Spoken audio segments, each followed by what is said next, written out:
Falco and George Scarpelli are with us tonight, and we invite them to join us behind the rail. Councilors-elect.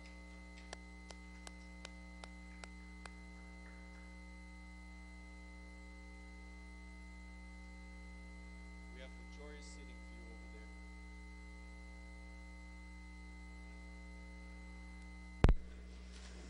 Welcome. And the chair recognizes Councilor Knight for a request of suspension of the rules. Councilor Knight. Mr. President, I move to take paper 15-432 off the table out of unfinished business to allow Mass DOT and its contractor, Zippo and Company, to provide an update on the reconstruction of the Craddock Bridge, please. Very good. So for the motion for suspension of the rules to take 15-432 off the table for discussion, all those in favor? All those opposed? Motion carries. 15-432, request for Massachusetts Department of Transportation to present themselves to give an update on the construction project at the Craddock Bridge, and also to address issues around communication and bus stops. Chair recognizes the gentleman at the podium, who is the man in charge of bridges, I believe. Yes? Scott Engineering? District 4 Construction, and in charge of the Accelerated Bridge Program. Very good. Welcome. Welcome. And Merry Christmas to everyone and our beautiful winter wonderland. Yes, Department of Transportation.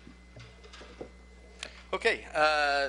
Again, I was asked to provide a briefing. I'll roll right into that as briefly as possible. My project right now is 23% complete.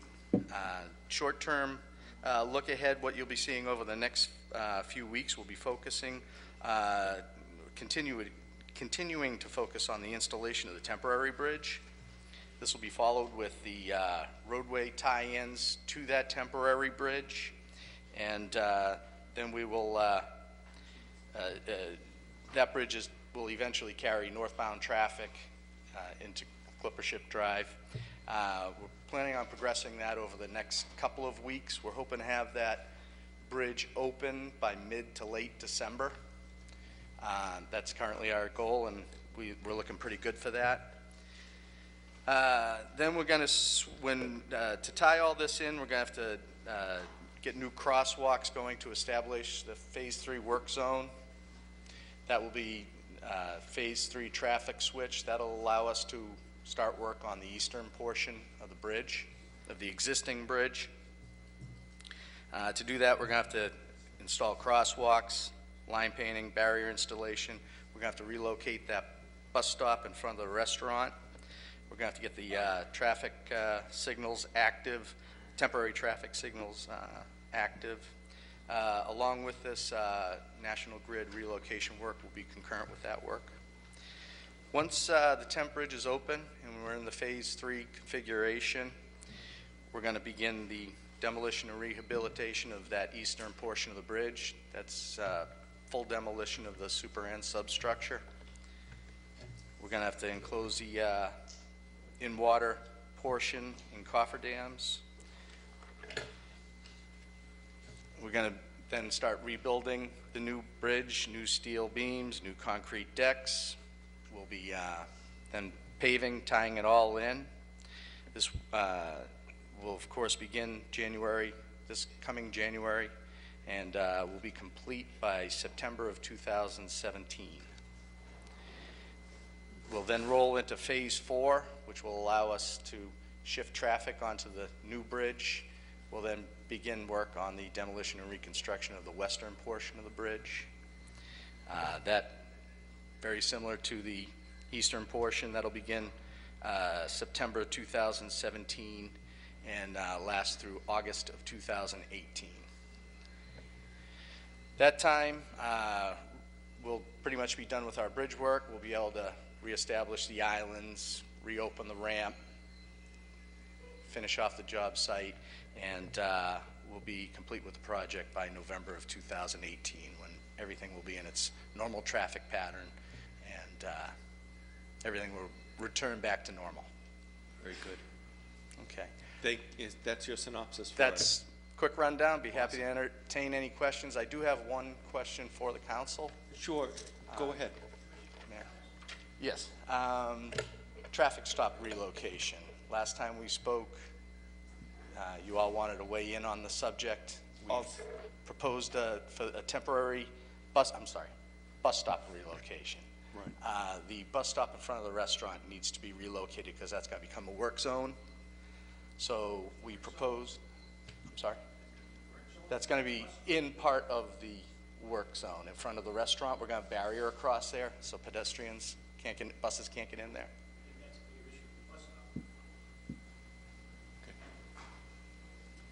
Okay.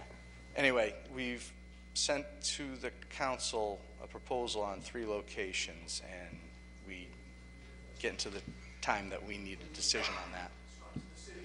To the city.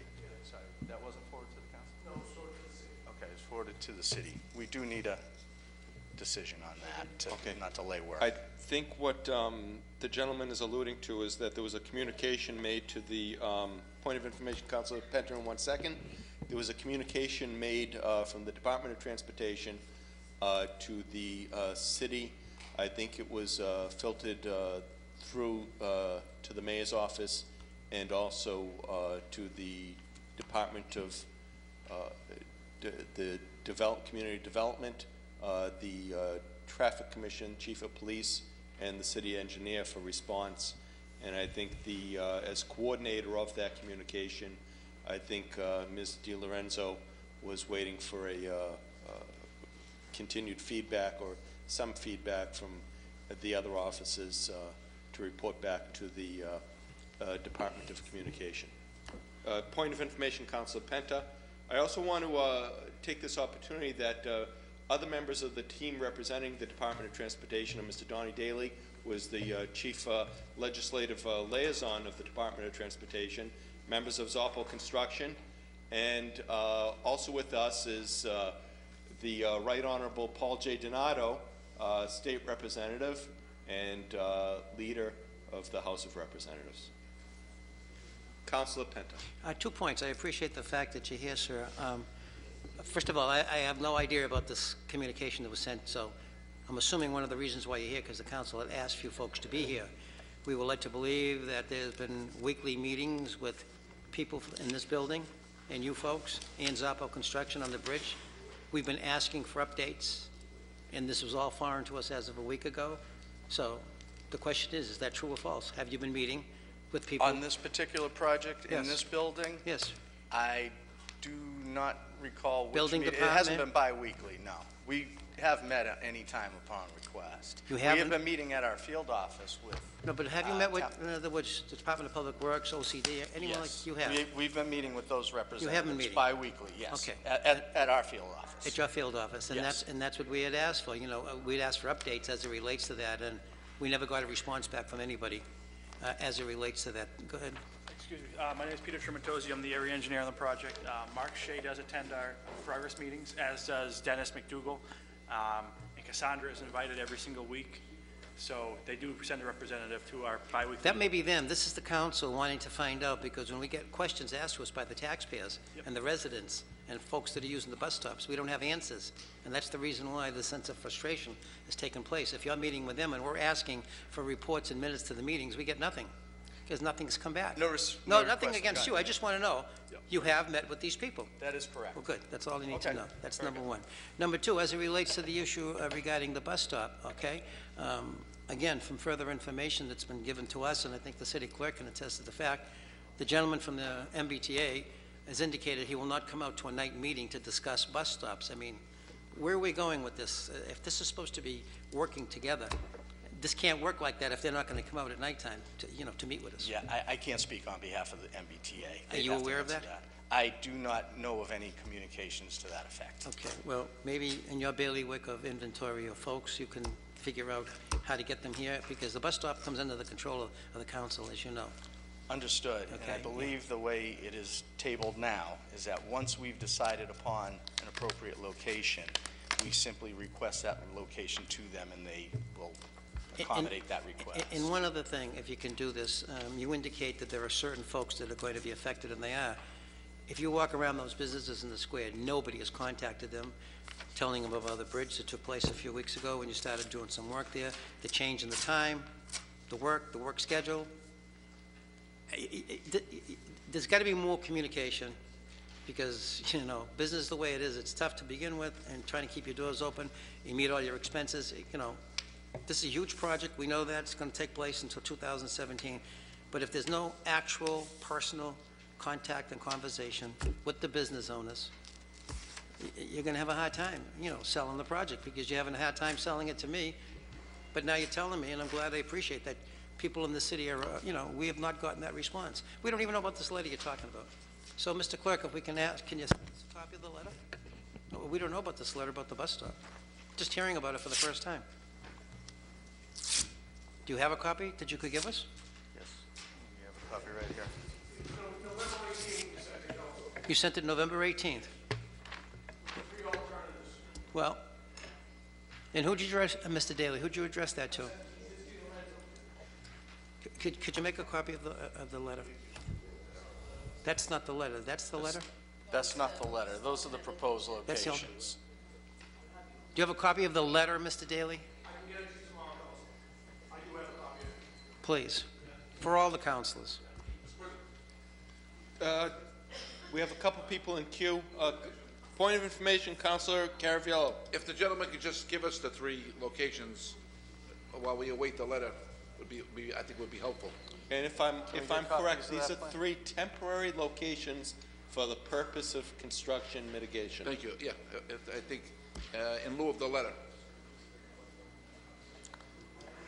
Chair recognizes Council Penta. Are you all through? Well, I'm just concerned over the fact that, is there a time requirement to this letter you were looking for an answer by? We need to give, it's our understanding, we need to give the MBTA 2 weeks' notice for that relocation to take effect.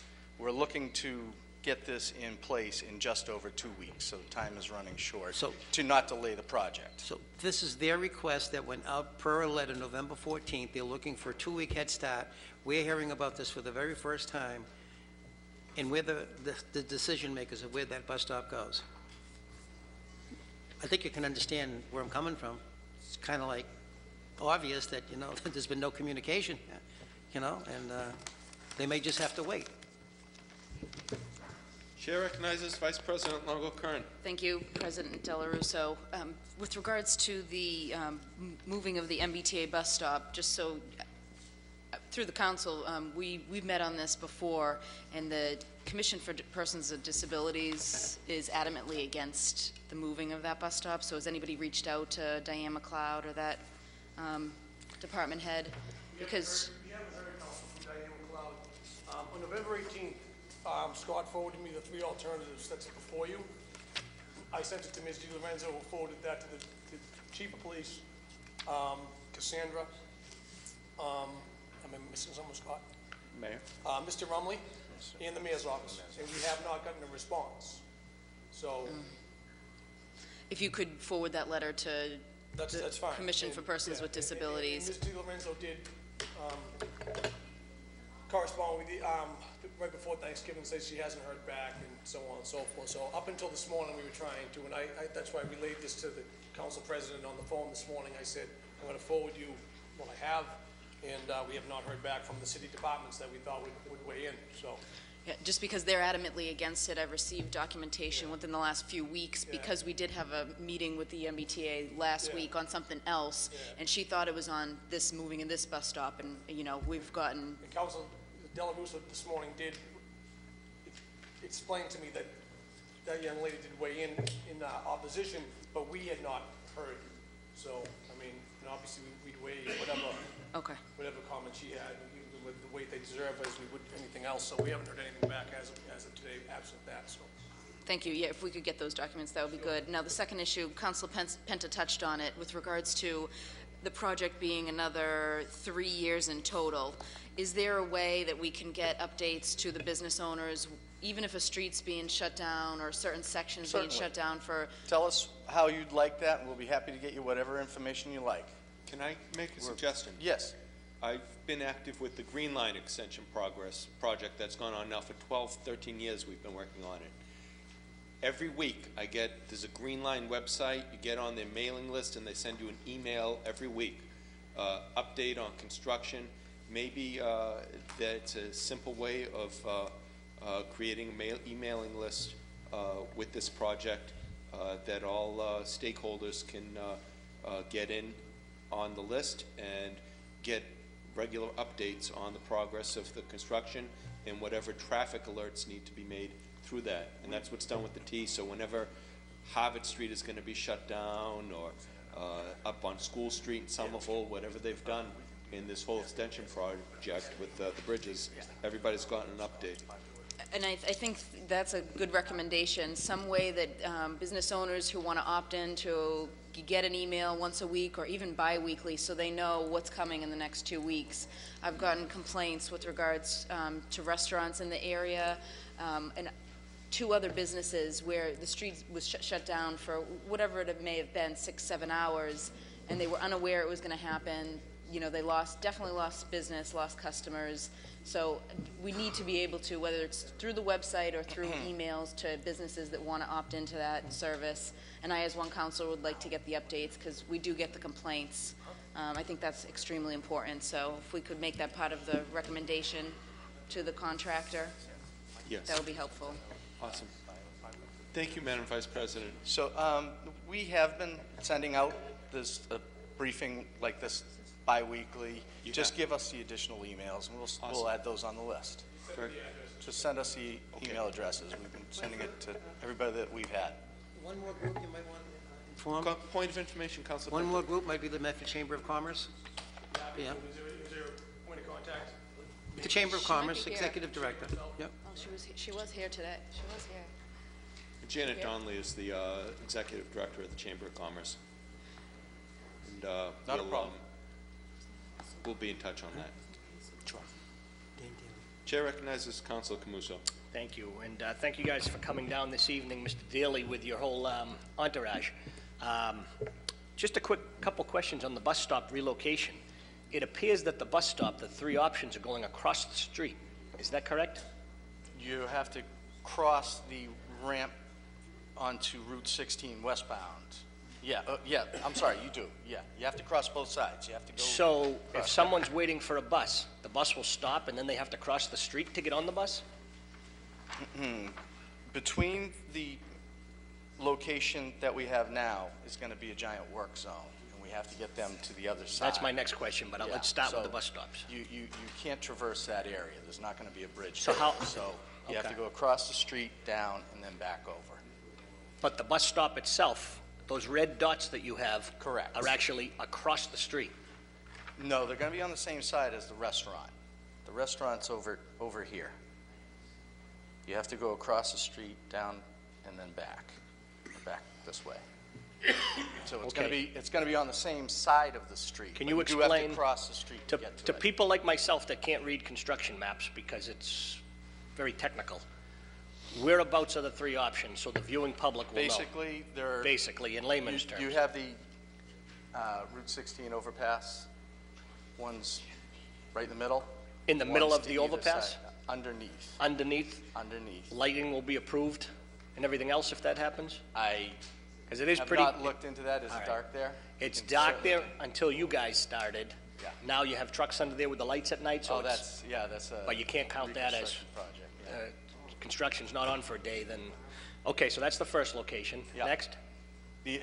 They're along that same stretch, and one is closer to the westbound ramp, and the other one's closer to The westbound down ramp, from like that little... eastbound. So if you come from the restaurant and take a right, I'm assuming it's either on the left side of the street or on the right. all three proposed stops are on the same side of the street. I understand that. If you're in front of the restaurant, you come Yeah. up to the westbound on-ramp to Route 16. Correct. You take a right. Now you're facing West Medford, down Route 16. Yeah. Is it on your left or on your right compared If to you the were restaurant? standing at the very beginning of the ramp, it would be immediately to your left. To your left, so you'll actually have to cross the on-ramp to Route 16 eastbound to get to the Yes, bus you- stop from the existing location, That- okay? And that's the closest one, it assumes, right? Yes, but that's where you will be crossing back across to that side of the ramp. On the right side, if you're facing up that westbound ramp, the right side is going to be a work zone, so you're not going to be able to stand there. So you're gonna have to walk by the work zone to get to the bus stops underneath the ramp if you go that You're route? gonna I'm cross- just very confused. Forget about the construction maps, I'm I'm having a even hard worse time, now. if I could show you the picture, it might be easier Yeah. to describe it. Okay. But essentially, you're gonna be coming across. So where's the restaurant the restaurant's not in the picture, I'll get correct? both plans up. Because I think we're all a little puzzled by looking at I that got map, you. because, I got it. Let me get another picture out here. All right, it's two pictures.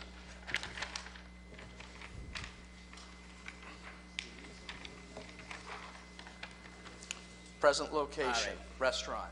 okay, that makes more All right, sense, because I you're can gonna see have the to go, restaurant. get across. You're gonna go across the bridge, get across again. You've got 3 locations. Okay, the closest one being, though, right at the Closest, on-ramp. this is the westbound on-ramp. So you'd cross the street and the crosswalk, and it would be right there. Correct. You walk a little bit further on. You're gonna get onto to this protected portion here Yeah. on the sidewalk. and Which is I'm gonna handicap say it's- accessible? I'm gonna say it's, yes, it will all be ADA Okay. accessible. I'm gonna say that's 20 feet from the corner, Okay, ballpark. so it's 30 probably feet, 50 feet perhaps from more. the existing bus stop, maybe a little more, 75? Oh, more than that. Is it? Because you walk over the bridge. Yeah, it's, can't read the stations, guys, what is it? That's what I thought, yeah. It's about 500 feet. 500 feet, that's a lot for a senior citizen. But, We're open to any suggestions. We'll Okay. put it wherever you want it. well, the problem is, we didn't even know it was an option at this point, because the communication inside of this building is certainly, there's a problem. November 18th, and trust me, I know how the MBTA and the DOT work. You guys are very good at notifying the community on what's going on. So there's something else going on once it hits the network within City Hall, shall we say, the internal memos within City Hall. But this is the first we're hearing about the 3. So I can understand the process. They're probably coming up with a game plan which is the best, according to the professionals, the chief of police, OCD, DPW, and then bringing it to the council for final approval, where we're the approving authority. But like you said, we were under the impression the bus stop was going to stay. But that leads to my second question. A work zone right in front of the restaurant. That's a bigger concern as far as the restaurant, the insurance company, the real estate agent. What do you, when you That define is where work the zone? barrier is going to be out to establish the work zone. There's not going to be work itself going, but you won't be able to get a bus in there. That's where we have to divert traffic over Okay. to that eastern side. So of if the someone bridge parks to on, for establish. lack of a better word, the old ring road, or whatever, what do you call it now? Clipper Ship Drive. I think that's what it's, is that right? So for lack of a better word, if you park on Clipper Ship Drive, you're still gonna get access to the restaurant, the insurance company. You can still walk across the Yes. street and get on the sidewalk and then get in the restaurant, right? That It's is not gonna, correct. okay. Yes. All right, when you said work zone, I was just a little, Well, yeah, we can't have vehicles there, though, because. yeah. you So have to basically, move it's, it to the other side. the barriers are just gonna basically divert the road out towards, because all the traffic coming towards Medford Square from South Medford now is gonna go over the new bridge, and the traffic coming from Salem Street is now gonna be diverted out, away from the restaurant, down to South Medford. Correct. And when you say it, work zone, it's nothing more than a diversion of 20 feet out, 30 feet out, 40 feet out, so. Established. Okay, I feel a lot comfortable now. When you said a work zone, I was figuring fences up and those guys couldn't get to you'll work. still And be able to get in I know Mr. Veneziano businesses will be- wouldn't be happy about that particular.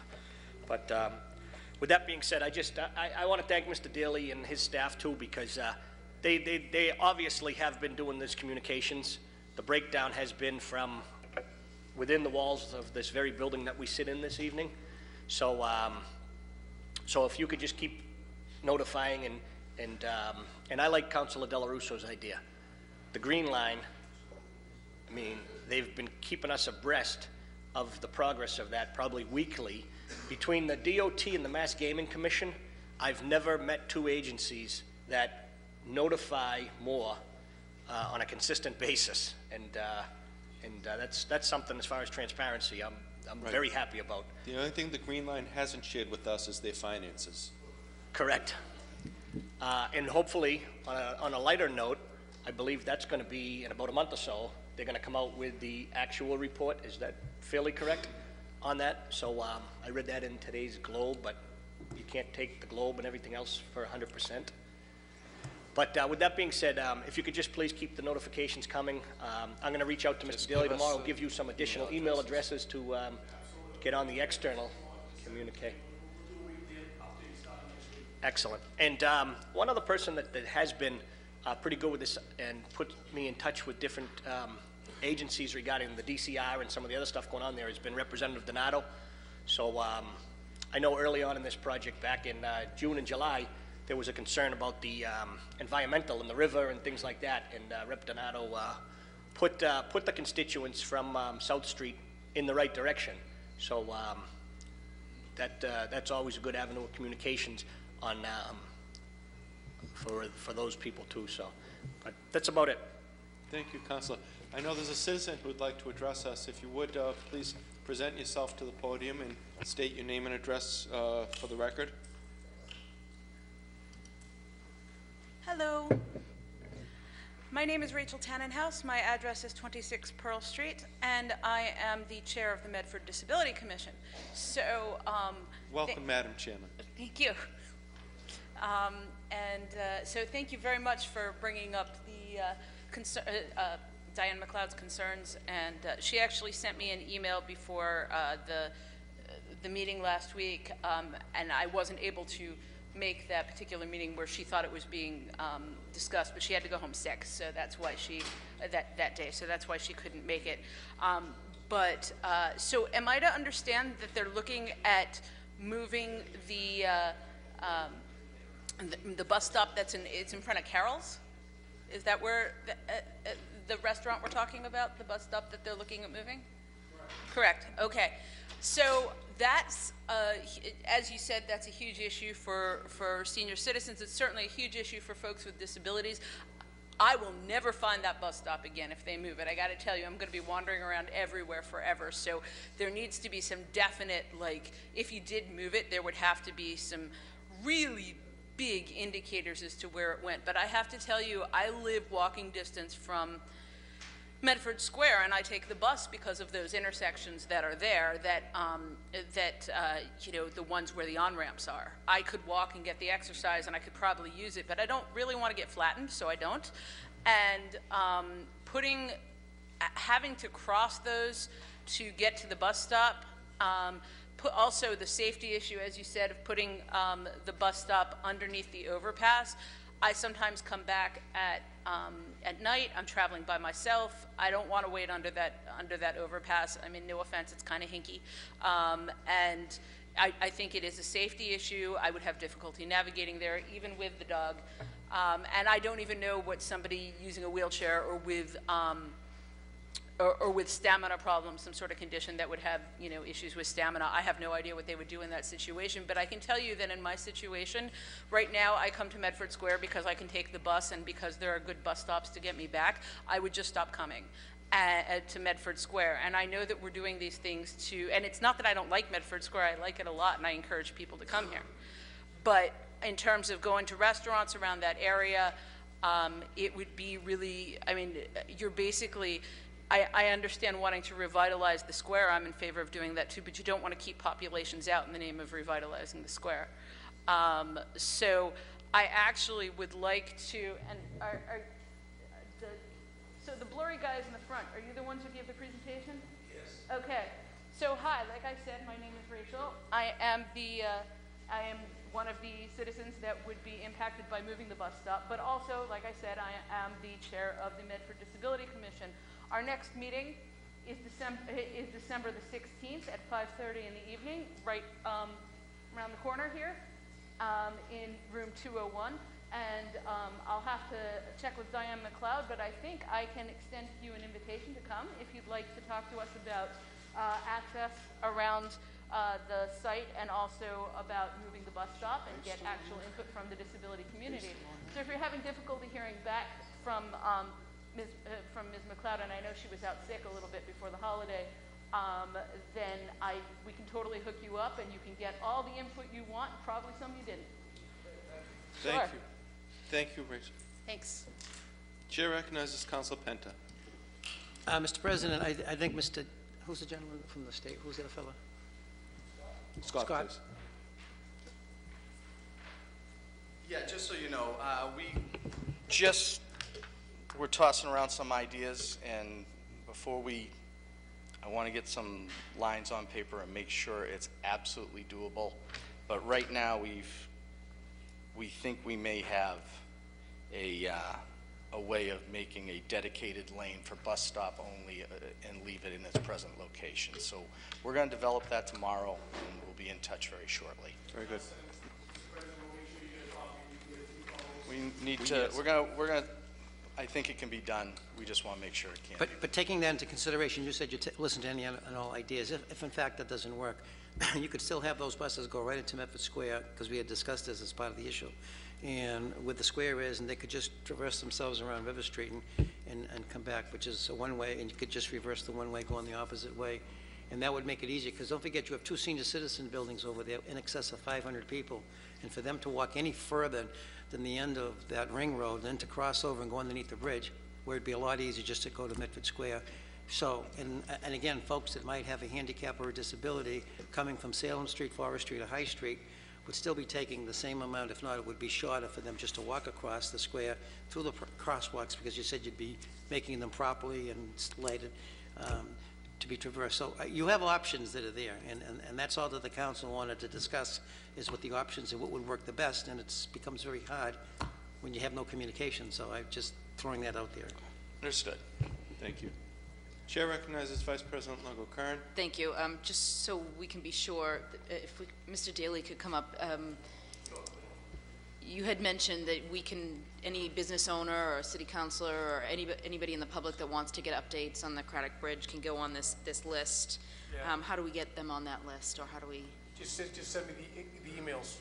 And how do we contact you? Peter, we already have a database of about how many emails?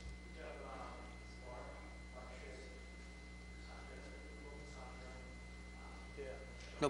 No, what's the contact? So you have about 4 or 5 emails that are getting. The city ones. Yeah, we need whatever database you had, like the chamber groups and so on and so forth, and the civic groups and stuff like that.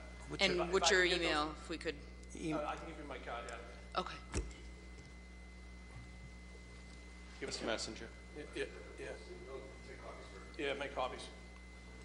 And I'll get it up to our IT department. And we'll, Thank you. We do advisories weekly on a lot of projects. I don't know if you folks are familiar, like the Arlington Mass Ave project, we just cut the ribbon on that. We did weekly, updates and stuff like that. And that will tell you if any roads are shutting down or any major work, what's coming up the next weeks. Pipe breaks, you can get it, just so on and so forth, the winter, any adjustments like that. We can do that on a weekly basis. It's pretty common practice we have, so. Okay, thank you. And one of the other things, through the chair, you said this was going to be a 6-day-a-week double shift project. I can't speak to that, Council, but Scott or Peter, as far as schedule. Andy, you want to speak to the schedule? Yeah, I wouldn't. Hi, just please state your name and address for the record. You're with Anderson Zop. Greenlaw. I'm the project manager for Zoppo. Wonderful, thank you. Shift-wise, we are on a dedicated 5-day work week, 8 hours a day during the day, except for times when we A, need to catch up, or B, need to do things that are less disruptive at night, like setting the bridge that we did several weeks ago. But our schedule is daytime, 5 days a week, 8 hours a day. Thank you. Sure. That's your schedule now, but I believe when you folks were here, the presentation was made, it was going to be a double shift, twice a week, 6 days a week. That was never stated. It is available to us. That's the work shifts that are available to us. So if we need those to make up schedule, we certainly will use them so that we can maintain our schedule and get our completion and be out of your hair as soon as we can. Well, wouldn't it make more sense if you did double shifts twice a day? We wouldn't have to wait till 2017? 18, excuse me. That doesn't really solve the problems. The schedule issues are wrapped around public utilities that have to make their own movements, and our schedules for in-water work. We can't work in the water 4 months a year. It creates difficulties.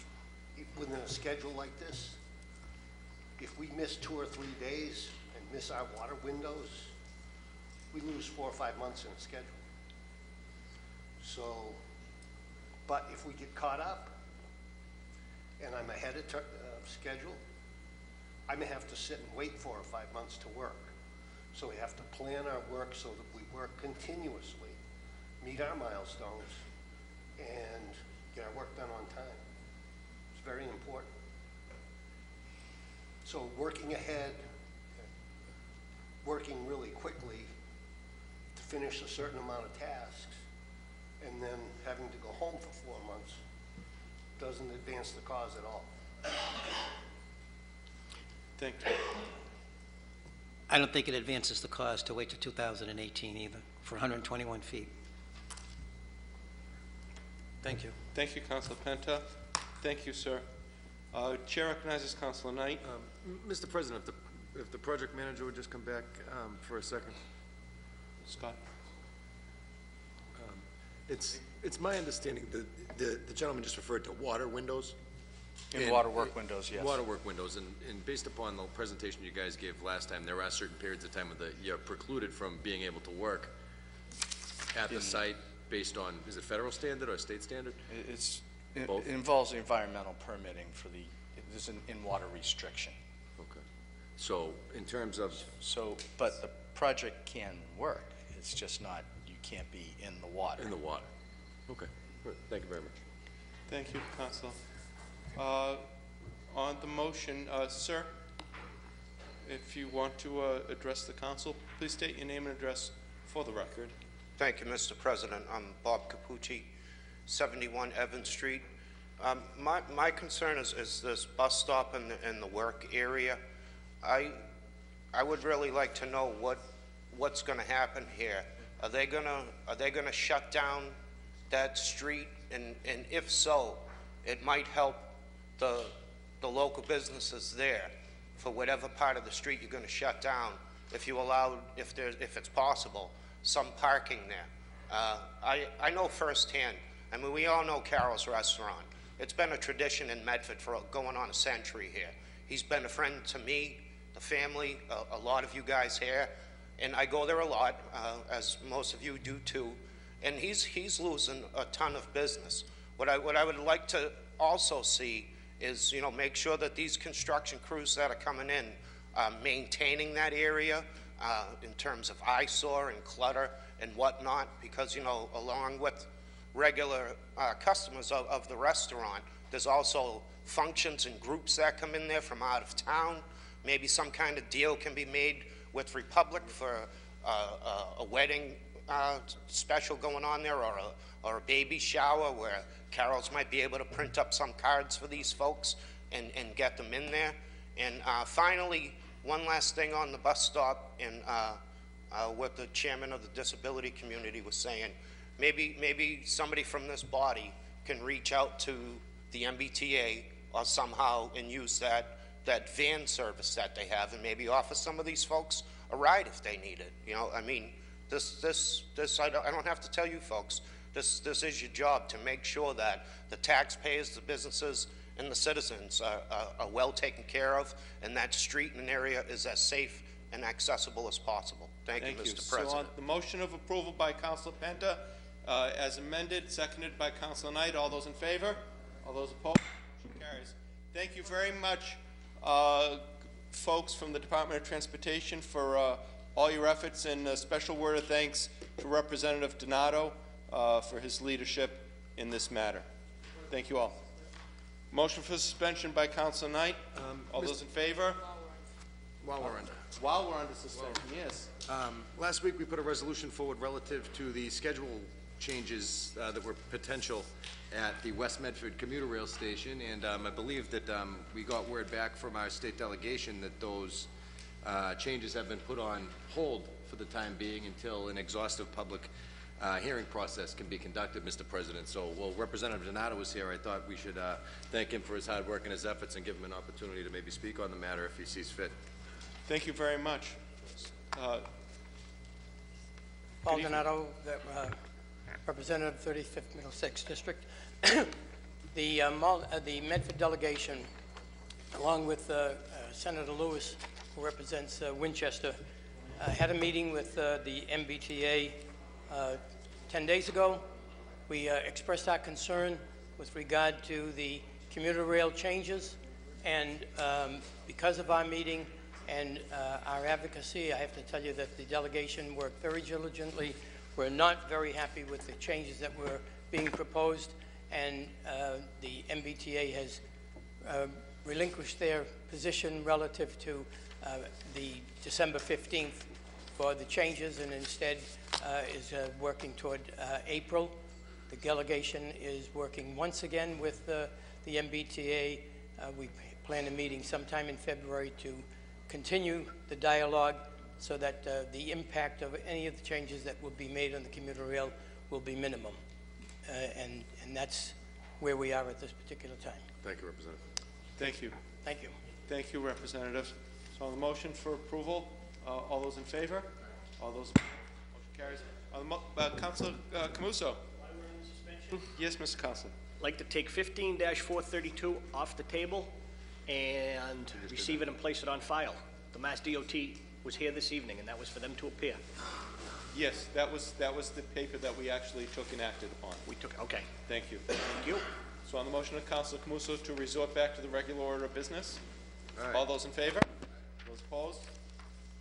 15-780, petition for taxi operator license by Buffon Gaultier, 1045 River Street, number 32, Hyde Park, Mass. 02136, driving for Joseph Pierre of Citywide Taxi, 40 Canal Street, Medford, Massachusetts. On file, query report.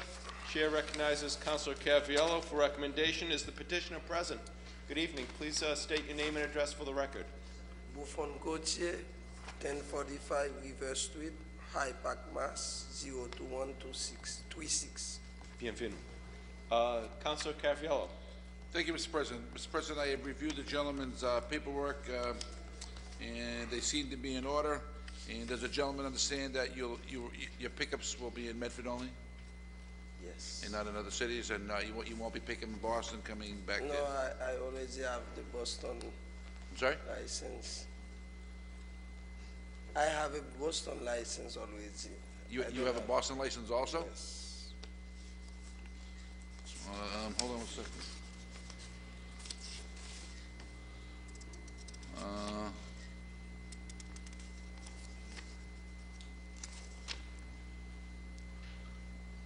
You said that it says, are you currently licensed to drive taxi in another city or town? You said no.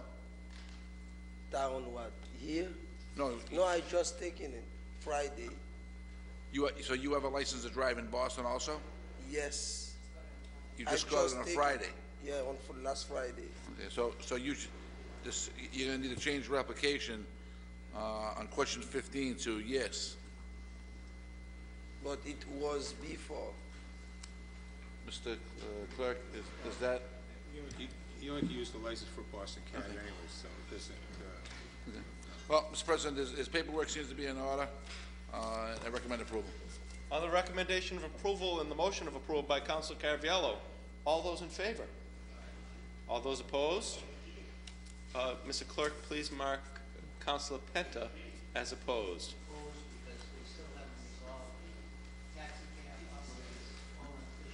For the reasons of lack of resolution in the taxi cab owners issue.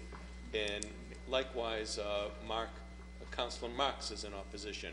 The chair is confident that there's a prevailing authority for granting the approval, so the motion is approved. Bon chance. 15-781, communications from the mayor to the Honorable President and members of the Medford City Council, City Hall, Medford, Mass. 02155. Dear Mr. President and City Councilors, I respectfully request and recommend that the sum of $147,687 be transferred from sale of real estate to reduce the deficit of June 30th, 2015 in the accounts of snow and ice removal. This transfer, combined with the FEMA reimbursement and the amount raised on the fiscal year 2016 tax rate, will eliminate the entire deficit. See attached. Yours truly, very Michael J. McGlynn, Mayor. With us this evening to make explanation for this transfer is Louise Miller, Director of Budget, Finance, and Personnel. Madam Directress. Thank you. You should have received an attachment from Ann Baker, Finance Director, to Mayor McGlynn that explained the snow and ice deficit and the various components needed so that the snow and ice deficit is reduced to zero in the year going forward. Based upon our anticipated FEMA reimbursement, as well as the amount that will be raised this year once the tax rate is set, we still need $147,687 to bridge the gap and zero out the deficit. We have proposed, or the mayor has proposed, that this amount be transferred from the sale of real estate account, which right now has $400,000 in it, and that we go forward without a snow and ice deficit this year in fiscal year 16. Chair recognizes Madam Vice President Longo-Kern. Thank you, President Del Russo. I just want to thank Ms. Miller for giving us the snow and ice amortization schedule, which was in our Friday packet, and I'm very pleased that we'll be paying off the entire debt from last year. It was a hefty one of $1.8 million, and we were lucky to get $500,000 from FEMA, but I'm glad that the city, we came up with the $1.3 million that we needed to, so I approve this transfer, and I think it's a good way to do business. Thank you. On the motion of approval by Vice President Longo-Kern, Chair recognizes Councilor Penta. Quick question. You're saying that the $500,000 is an estimate. Do we have a final number? We do not have a final number from FEMA. We did submit all of our paperwork a couple of months ago, but we still have not heard back from them on what the final number will be. So is it possible that they may not accept the $500,000? No, actually, if anything, we would receive a little bit more. We estimated the $500,000 based upon 75% reimbursement of all the costs that they've told us we were going to receive. In addition to that, we had asked for some costs for some repairs that we had to do to buildings and at the cemetery specifically. So if anything, we would get a small amount more, maybe $25,000 to $35,000 more than that. But why haven't we heard yet? Why is it taking so long? I can't answer that. We have worked now with 4 different representatives of FEMA. We're on our 4th representative. It just takes time. Okay.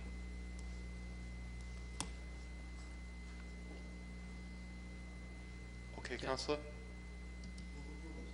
On the motion of approval by Councilor Longo-Kern, seconded by Councilor Knight.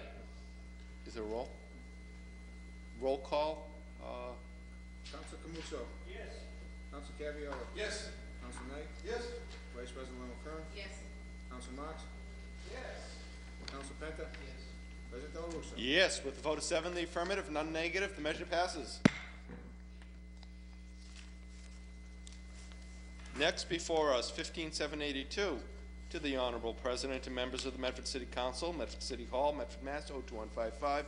Dear Mr. President and City Councilors, I respectfully request and recommend your approval of transfer to support the operations of the enterprise funds for fiscal year 16 as follows. From water retained earnings, $212,080 to water enterprise, and from sewer retained earnings, $487,920 to sewer enterprise. After this transfer, the remaining balances will be as follows.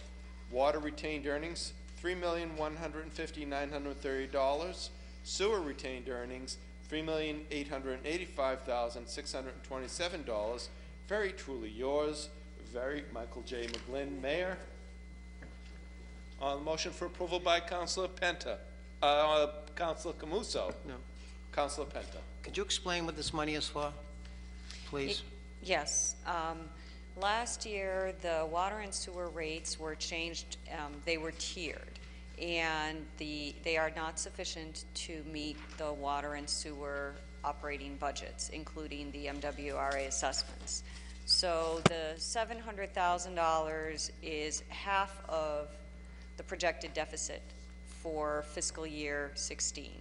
The other half of the projected deficit is going to be raised through modification of the water rates.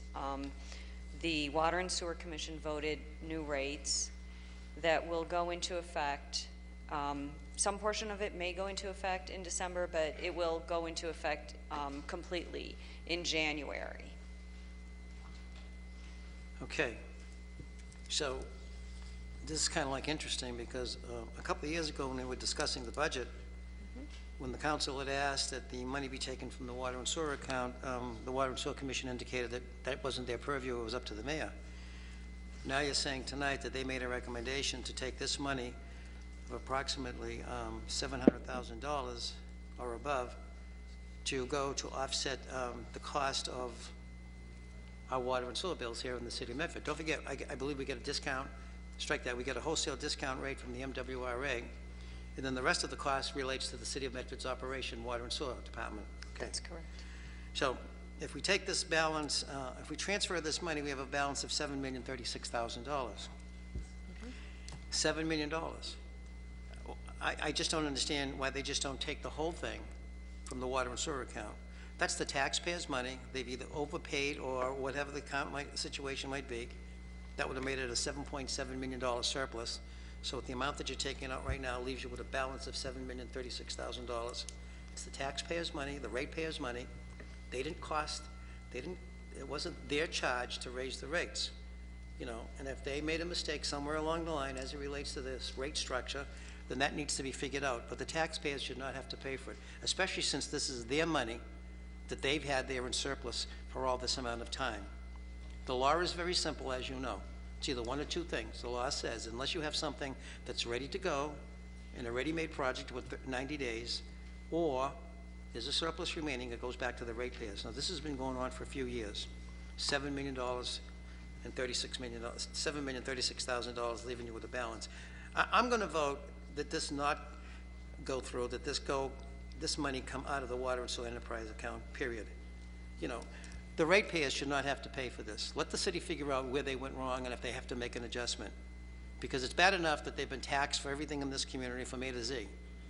And I just don't think it's fair, especially knowing that you have a remaining balance of $7 million and there is not one project sitting in front of us right now that has a demand of any kind of money that the water and sewer account has for a balance. That's number one. Number two, I can see leaving maybe $2 or $3 million in that account in case an emergency takes place. We've had no discussion from the city engineer, the building department, or the highway department, public works department, regarding a project that the city needs to undertake right now, or it's going to be undertaking. All we know right now is that there is this kind of a surplus sitting there.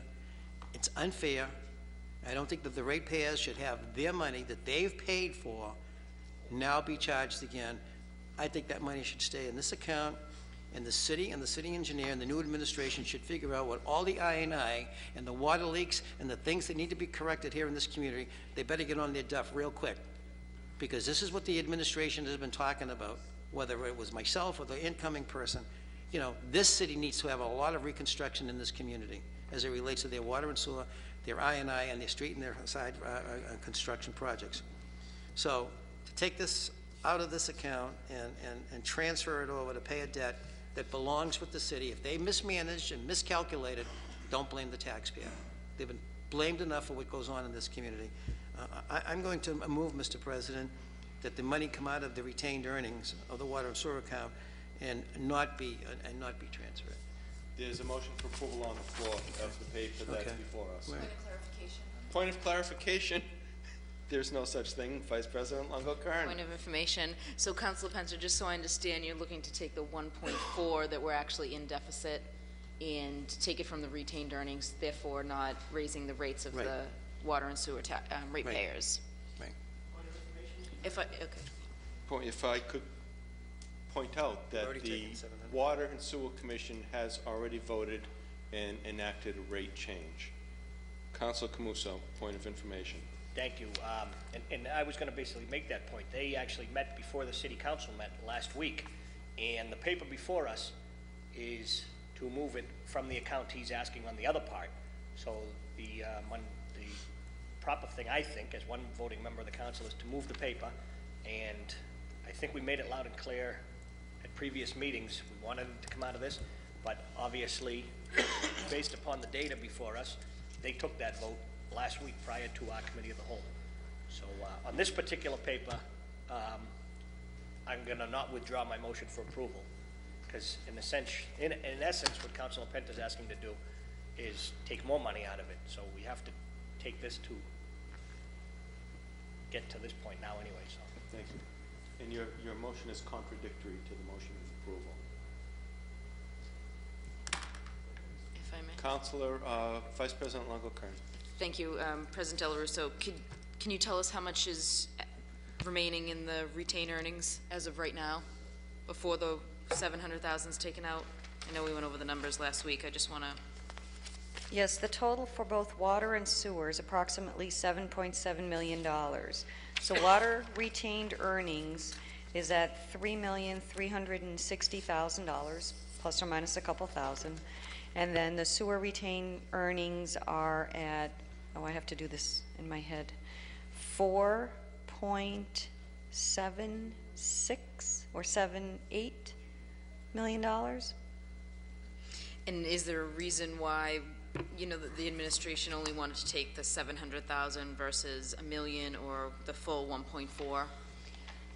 Actually, we did run a number of different scenarios with a consultant, Woodcock and Associates, who are water and sewer rate, and they do other consulting, but they work with water and sewer rates, and ran different options. What would happen if we did not use any of the retained earnings? What would happen in the long term? And what we're looking for are two things. One is rate stability and also sufficient amount of reserves given the age of the infrastructure in Medford. There are a fair number of water main breaks and other issues with sewer and drainage. So we also asked the consultant what would be prudent to maintain in retained earnings, and this is approximately a little over 10%, almost 15%. I believe, of the, actually, 15% of the operating budget for each particular fund. Okay. Just because I mean, I agree with Councilor Penta why, you know, almost double tax the ratepayer. I think this is definitely a good step that we're taking 700,000 out of the retained earnings to be able to, otherwise the rates would go up double than, I guess, what they proposed. What I would want to add is that the Water and Sewer Commission may have voted for this last week, but they were given the number 700,000. They didn't pick it. It was given to them by the administration.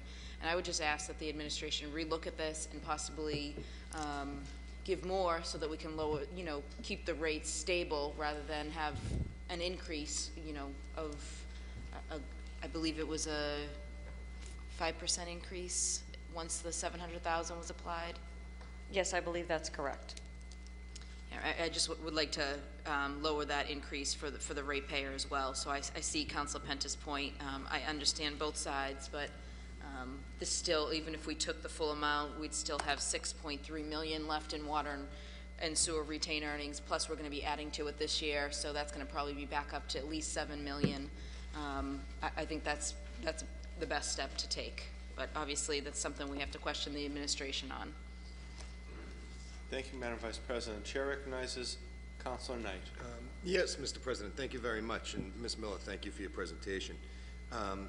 Woodcock and Associates is a consultant, correct? That is correct. And what type of consultant services do they provide now for the city and for the Water and Sewer Commission?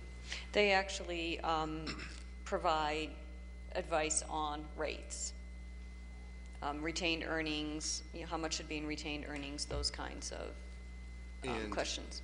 And based upon our discussions that we had last week, one of the things that came up was that Woodcock and Associates recommends that we would maintain between 25% and 50% of our water sewer budget in reserves. Is that correct? That is correct. And This is on the low end. this Yes. is, we're on the lower end at this point We in are time. on the lower end at this point in time. And so if we make this appropriation, what you're saying is that we'll be at about 15% of our total operating budget for water and sewer and our retained earnings, so we'd still be 10% below what it is that is recommended from our consultant? That is correct based upon what he said last week. I mean, right now, we don't have a retained earnings policy, and they cautioned also that different towns and cities approach it very differently. So you are correct. This is below what they stated their recommendation was. And did they not also state that in terms of surrounding communities and communities that we're comparable with, we're in the middle of the road right now in terms of what we have in our reserves? Yes, we are. Okay, excellent. Thank you very much. I appreciate it. Point of information, Madam Vice President. Thank you, President Del Russo. I asked that question, I believe, and that was my question. I believe he said we'd be at 25 to 30% once this 700,000 is taken. He said we'd still be at that level once 700,000 was taken. That was my specific question. If you could just clarify that.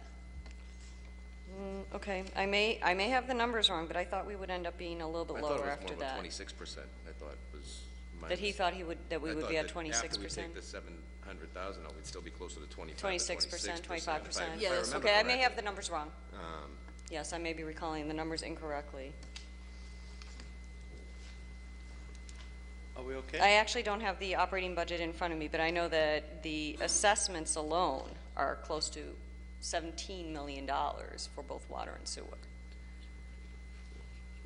$18 million, plus at least another 5 or 6 for the remainder of the budget. Chair recognizes Councilor Marks. You all done? I'm all done, yeah. Thank you, Mr. President. Geez, I remember the days with the water and sewer where we were in deficit every year, and we didn't have any money in the retained earnings. And I never heard Mr. Woodcock, who's been on board for a number of years as a consultant, saying, hey, Medford, you better beef up your retained earnings because there's not enough money in that account. But now I'm hearing the reverse. We have 6 or 7 million built up, and Mr. Woodcock is telling us, make sure you don't spend any of that money because we don't want to tap into the reserves below a certain amount.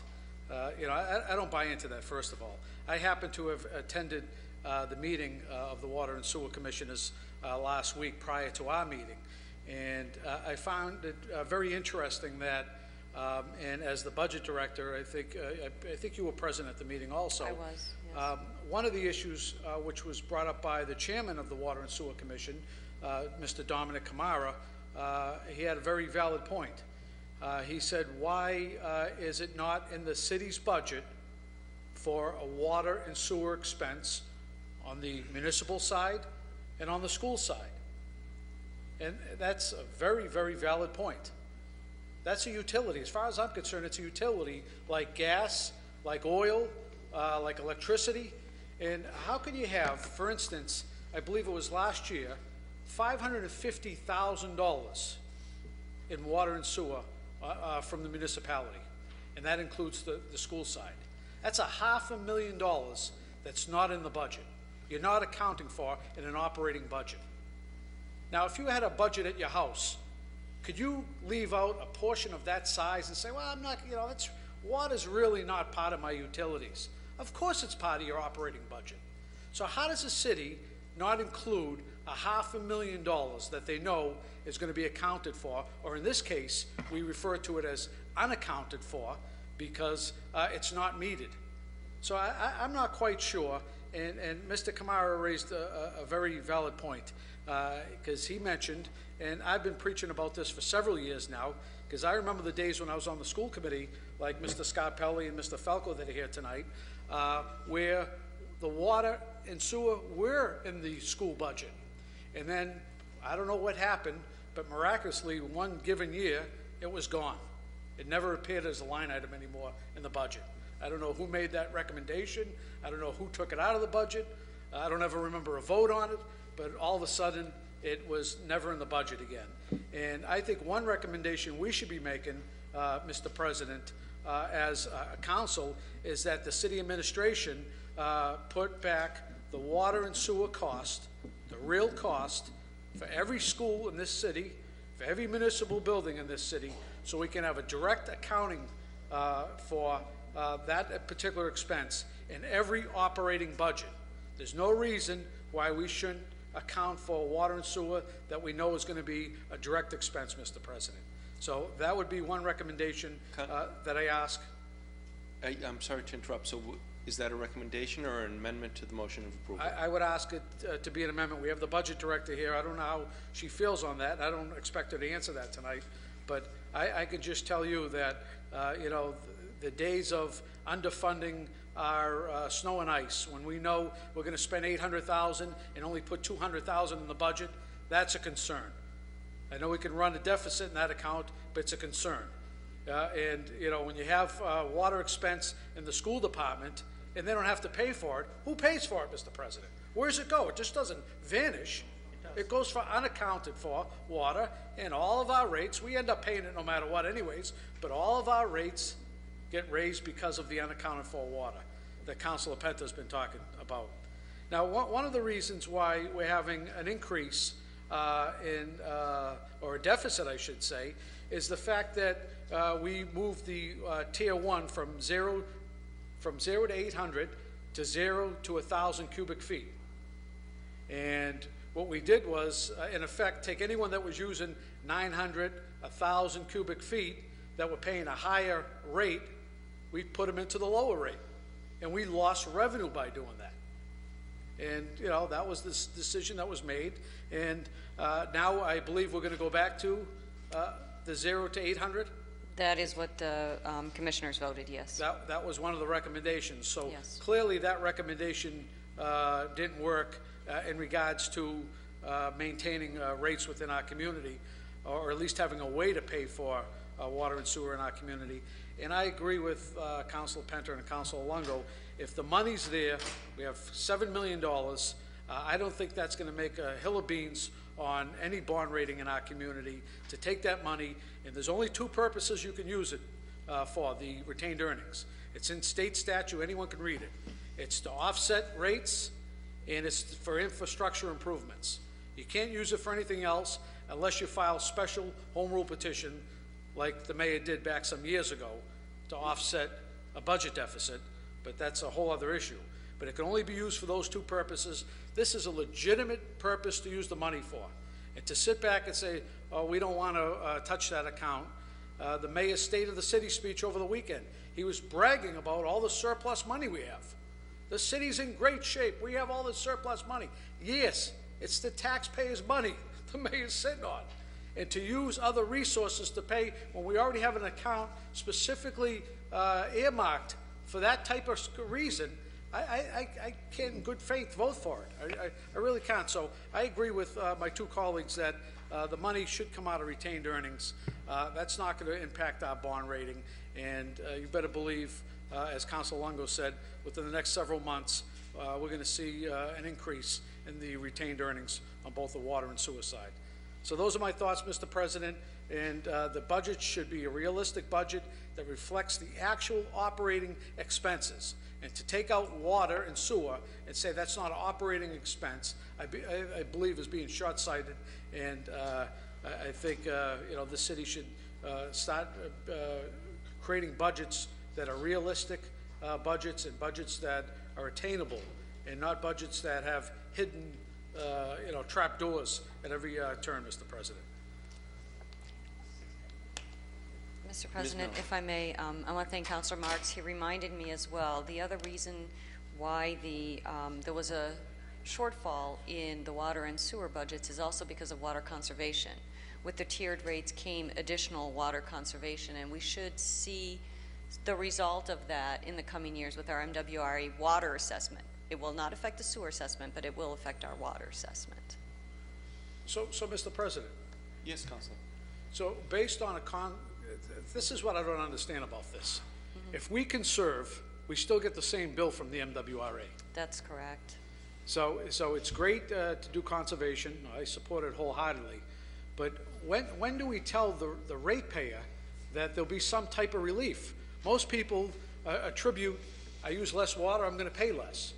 But that's not the case. It's not the case. And even when we do a better job with I&I inflow and infiltration and relining our pipes and so forth, we could decrease I&I by 10%. But if every other community decreases it by 20%, we still pay extra. That's correct. It's crazy.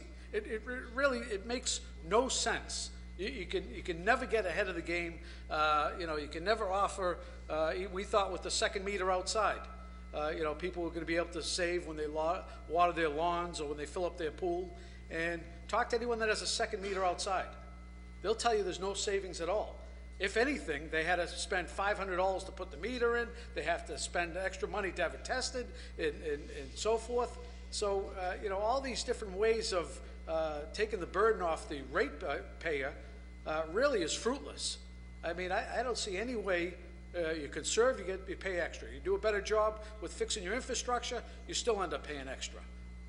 How do you get around this? It's not a question for you, but as a city, I think we have to take a look at this because this is not chump change we're talking about. This is millions and millions of dollars, and it's millions in surplus, Mr. President. On the motion of approval by Councilor Camuso as amended by Councilor Marks, the chair recognizes Councilor Penta. Mr. President, I agree with Councilor Marks and my colleague, Councilor Longo-Kern. The interesting part, you were at that meeting, Louise, as it relates to the conservation. What did the commissioners say? That the sad part about this whole thing, people are conserving more, but they're going to have to be paying more.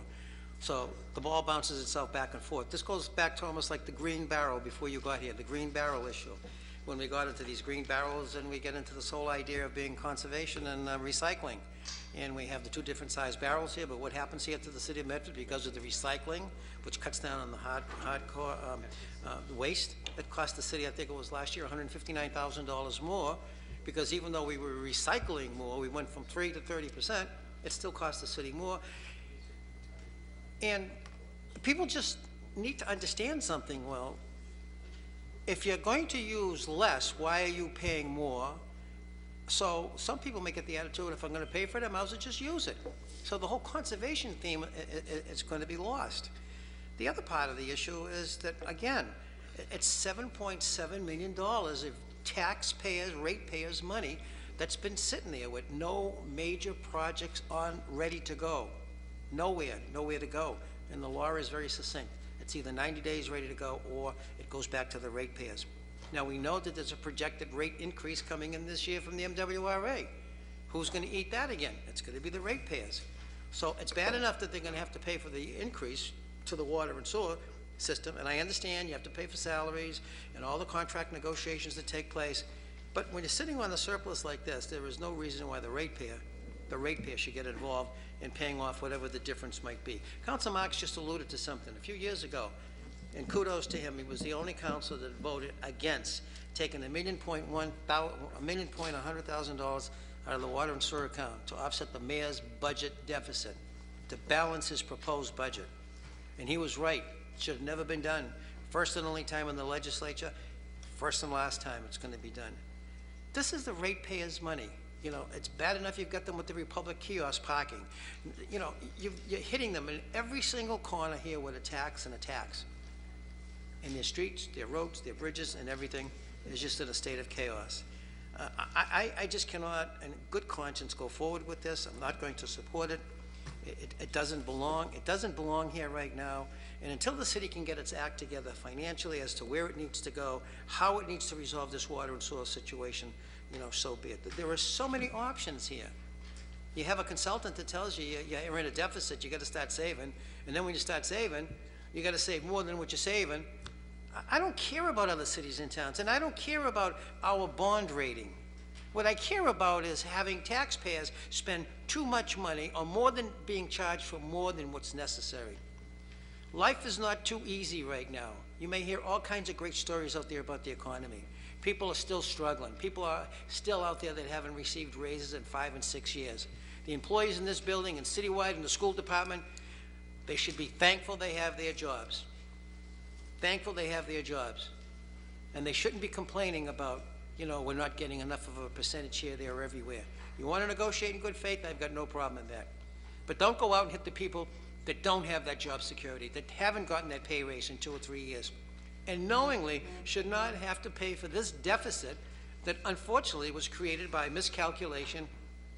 I won't say it was intentional, but an unintentional miscalculation, so you're going to have to go back to the drawing boards and revisit it. And that's the best way I can say it, Mr. President. I don't think, when this council, I think it was 2 budgets ago, voted $660,000 to be taken out of the budget to absorb the 9% water rate increase from the MWRA that particular year, the mayor went nuts. He didn't like that whole idea. And he chastised us, and he had all kinds of press releases sent out that we were, weren't good people, we were against the taxpayers and this and that. We were for the taxpayers back then, because that's where the money should have come out of. And unbeknownst to us, we didn't know that 9% was taking place until the budget vote on that, just before the budget was going to be proposed in that particular time. Yes, Louise, you gave us this ahead of time. I got no problem with that. But I can't support it in good conscience, knowing that that kind of a deficit is sitting there, and knowing and just thinking about what's going on in the school department, with all the new jobs that were just created this past year. Over $500,000 in new administrative jobs, a $7,000 salary increase to someone because they are retiring to give them their highest 3 years. And when people start hearing that and knowing that those type of salaries are going out there, and when we're sitting on $7 million of their money and they have to pay for raising their water and sewer rates, it's unacceptable. It doesn't fly by me, and I cannot and I will not support it. Yeah, I support that the entire money comes out of the water and sewer account. Yeah, but he says you can't do it. I'd like to amend the motion, Mr. President. Amend the main motion that the entire deficit of whatever it might be comes out of the retained earnings of the water and sewer account. That's it. Yeah, and the amendment supersedes the main motion. Yes, you do. It's an amendment. Move the question, Mr. President. Move the amendment. On the main motion for approval by Councilor Camuso as amended by Vice President Longo-Kern and Councilor Marks. And secondly, the B paper, contrary to the main motion offered by Councilor Penta. Before we do that, we have a citizen who wishes to address the council. If Chair recognizes Councilor Knight. If I'm understanding the motion that's on the floor, regardless, we're going to have to appropriate the money that's before us right now in this paper. No. So why don't we act on that and then worry about the rest of it at a later time? The amendment first. The amendment precedes the main motion. No, that's fine. I'm just trying to make it. I mean, we all have a similar. We were all okay with spending the $700,000. It's the excess of $700,000 that we're not all okay with. Thank you. Good. Please state your name and address for the record. My name is Michael Vagero. I live on 18 Pembroke Street. I want to speak really quickly about this rate increase. I am very much in favor of taking the entire amount out of retained earnings, and here's why. First, I want to bring up the point that Councilor Marks brought up. It feels sort of like ratepayers are playing three-card Monte. You know, the game where you have 3 cups and 1 ball, and no matter what you do, you just can't seem to find it. It seems to be the same game that's going on here. We choose one option of, well, we'll just conserve more. Nope, rate paces still go up. Let's make it so that we have actually this huge bonus to make sure that we can withdraw from in cases that there is an overage. Nope, that doesn't work either. A 5% increase is very onerous for a lot of people in this community. It has to be probably one of the top 3 complaints I hear in the city, especially in the senior center. It might not seem like a huge increase for a lot of people, but it can really hurt. There is no reason why we shouldn't take the money that we already have currently in surplus. And here's why. I think the best reason why we should use the money that we already have reserved is that's the skin in the game that the city already has. If that number keeps going down, then we're going to be forced to address perhaps the leaks that are causing these huge rate increases, or perhaps just looking at where the schools are and why they're using more than they should. Maybe that's where the conservation needs to be looked at. So I strongly suggest that we should take this money out of retained earnings. To have it go on the ratepayer who are actually already conserving is onerous, and it's going to be difficult for many seniors. Thank you. Thank you. Please state your name and address for the record. Welcome. Thank you, Council President. Castanetti Andrew, Cushing Street, Medford, Mass. Councilor Marks brought up a point about, I think it's Tier 1, and thanks to Councilor Penter, I believe it was increased for single-family usage from 800 to 1,000 units of. Anyways, I'm not sure how to feel about this. What's before you this evening for the vote. However, it seems like these water bills the new tiered system that went into effect a few years back, and I'm not sure if the state set those numbers with the tiered, but it seems like it adds insult to injury to the ratepayer for water in the MWRA system, because Tier 1 is for, I believe, single-family usage, and it's X amount, like let's just say 12 cents per gallon or whatever it is. However, Tier 2 allows more, and that's at a little bit higher cost, a cent more. Then on Tier 3, that was not really the third, because they called it untiered for the next highest price, which is fine. However, Tier 3 is higher than the untiered. Well, that means a three-family, in effect, is paying more per gallon than all others outside of a 1, 2, or 3-family home. And that is businesses, commercial, industrial, maybe Budweiser has something to do with lobbying the State House to pass this law and this tiered structure, whether it was the state's doing or the local doing. It seems like it adds insult to further ratepayers' injuries. Thank you. Thank you, Mr. Castagnetti. On the motion of approval by Councilor Caraviallo. Thank you, Mr. President. My apologies. Unfortunately, the bill we get from the MWRA is not just for water, but the MWRA is constantly doing improvements throughout the whole system. And I think our share of the bill this year was like $23.5 million that we have to pay. Am I correct? I don't recall what our share. I know it's somewhere around that, and the MWRA, let's say they do, along with the water and the leaks and everything else, but they say the system is constantly being upgraded, and that's part of the money. And they said all we know is the MWRA, similar to like the T and everything. Here's your bill, you figure out how to pay it, and that's pretty much how it works. So I mean, and they say I know we tried the tiered system, and we didn't have any history to go on that, and now that we had a little bit of history, the commission had to go back and readjust it a little bit to make it work. So we do have the $23.5 million to pay our share of the MWRA costs that the city has assessed. So on the main motion of approval by Councilor Camuso as amended by Councilors Longo-Kern and Marks.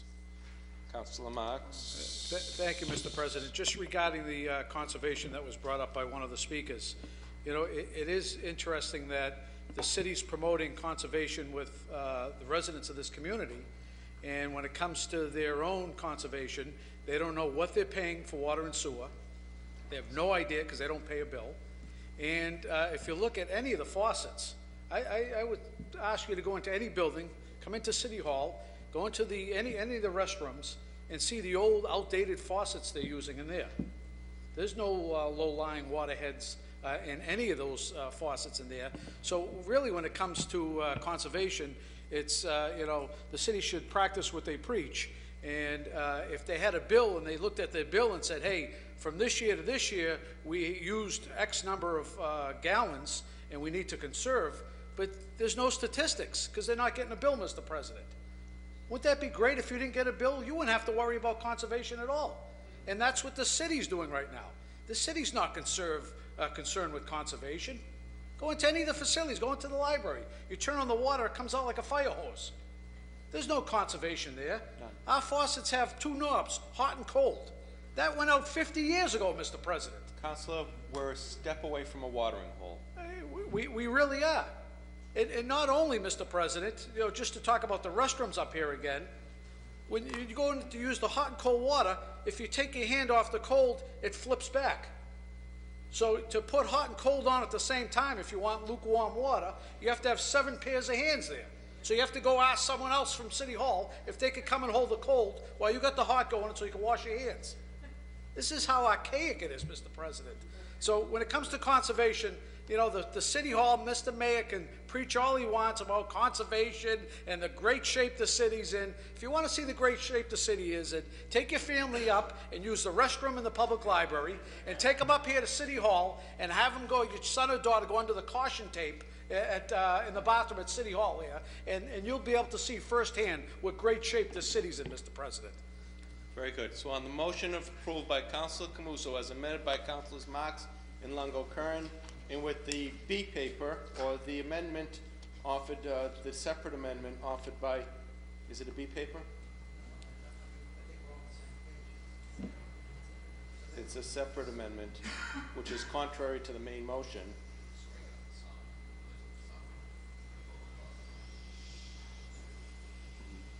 And as amended by Council Penta. So on that, it's the whole motion taken together. Or are we taking your amendment separately? His amendment is separate. Councilor Penta's amendment is separate. Mr. Clerk, please call roll on the severed amendment. On the severed amendment of Councilor Penta. Mr. Clerk, please call the roll. Council Camuso. No. Council Cavriello.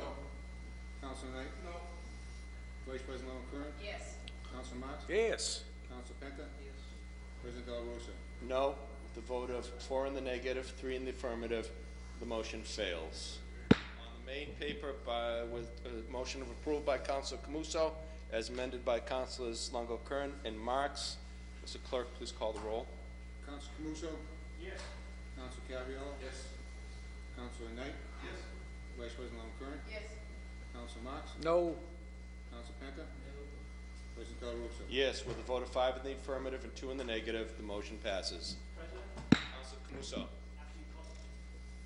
It's all set. Move suspension, we have the budget drafted here, 15-734, 15-736. We are in receipt of written communique regarding the holdouts. Very good. On the motion of Councilor Camuso to take the papers from the table, all those in favor? Those opposed?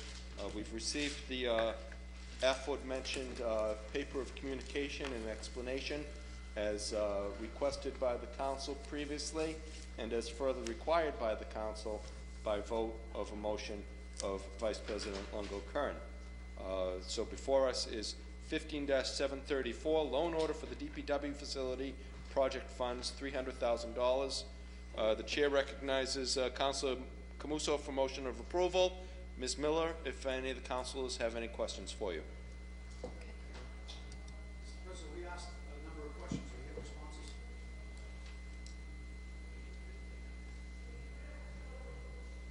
There is a written, Last week we asked a number of questions on this. Did we get any responses? we didn't have any Oh, we had a number. questions last week. It was on the table last week. I did not receive any questions. I responded to the questions that you asked me here last time I was here. We asked the question of, Mr. President, we asked the question of the city solicitor regarding the DPW yard, whether or not we were going to go after the particular consultant company for the cost. It does not say that. That is not for that. There's 2 different papers. So for that paper, Mr. President, we asked. We did not get a response back from the city solicitor, and that was one of the reasons why it was tabled. That was only the one I could, I know there were several questions asked. Ms. Miller, do you want to, Yeah, if I may, Mr. President, I did speak with the city solicitor. I do recall that you asked that question. I did speak with the city solicitor, and what he said was we would certainly look at what our avenues were. However, because there was no breach of contract on the part of the consultant here, so we likely would not be recovering anything even if we tried to pursue some type of litigation. This was an estimate on a project. So that's where we were at. Right, so we hire and I'm not putting this at you, but we hire an outside consultant to come in and give us an estimate on the cost of cleanup of the DPW yard. They were roughly 100% off of what they quoted us, and we have no recourse. Why are we hiring these companies? Why are we paying these companies? I mean, you could have got Joe off the street to give you an estimate, and he probably would have been closer. I mean, I'm not sure why there's no recourse on this. It doesn't make any sense. We would have to establish professional negligence. That's what the standard would be in this particular instance. So what is the current standard now? If you hire a company, because I know we've hired companies in the past, and I've heard of a margin of 10 to 15% is an acceptable margin of error, and 100% to me is not acceptable. There has to be a current standard of practice that's used, and there has to be one that exists. I'm not sure if you can answer that or not. I can't answer that today, but I did speak with the city solicitor regarding this, and so to the extent that there are avenues that we can pursue, we certainly will. It just was, we're not confident. I don't think anything's going to be followed up on. Unless I see something in writing, I don't think anything this, to be quite honest with you, is going to be followed up on. So I can't support this. I cannot support this DPW paper based on the fact that this company was $475,000 off of an estimate that they gave. They said it was going to be about $500,000 to clean up this site. And then it goes on, the response we get back, and this response to me, if you read it, it says the city environmental consultant had tested the property to determine the extent of the contamination. So that's great. They went in there, did their boring, and tested the soil to let us know what's under there.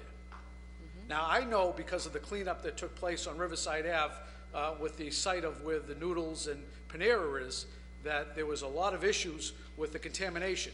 Once it was dug up, there was different ways that they had to handle the contamination.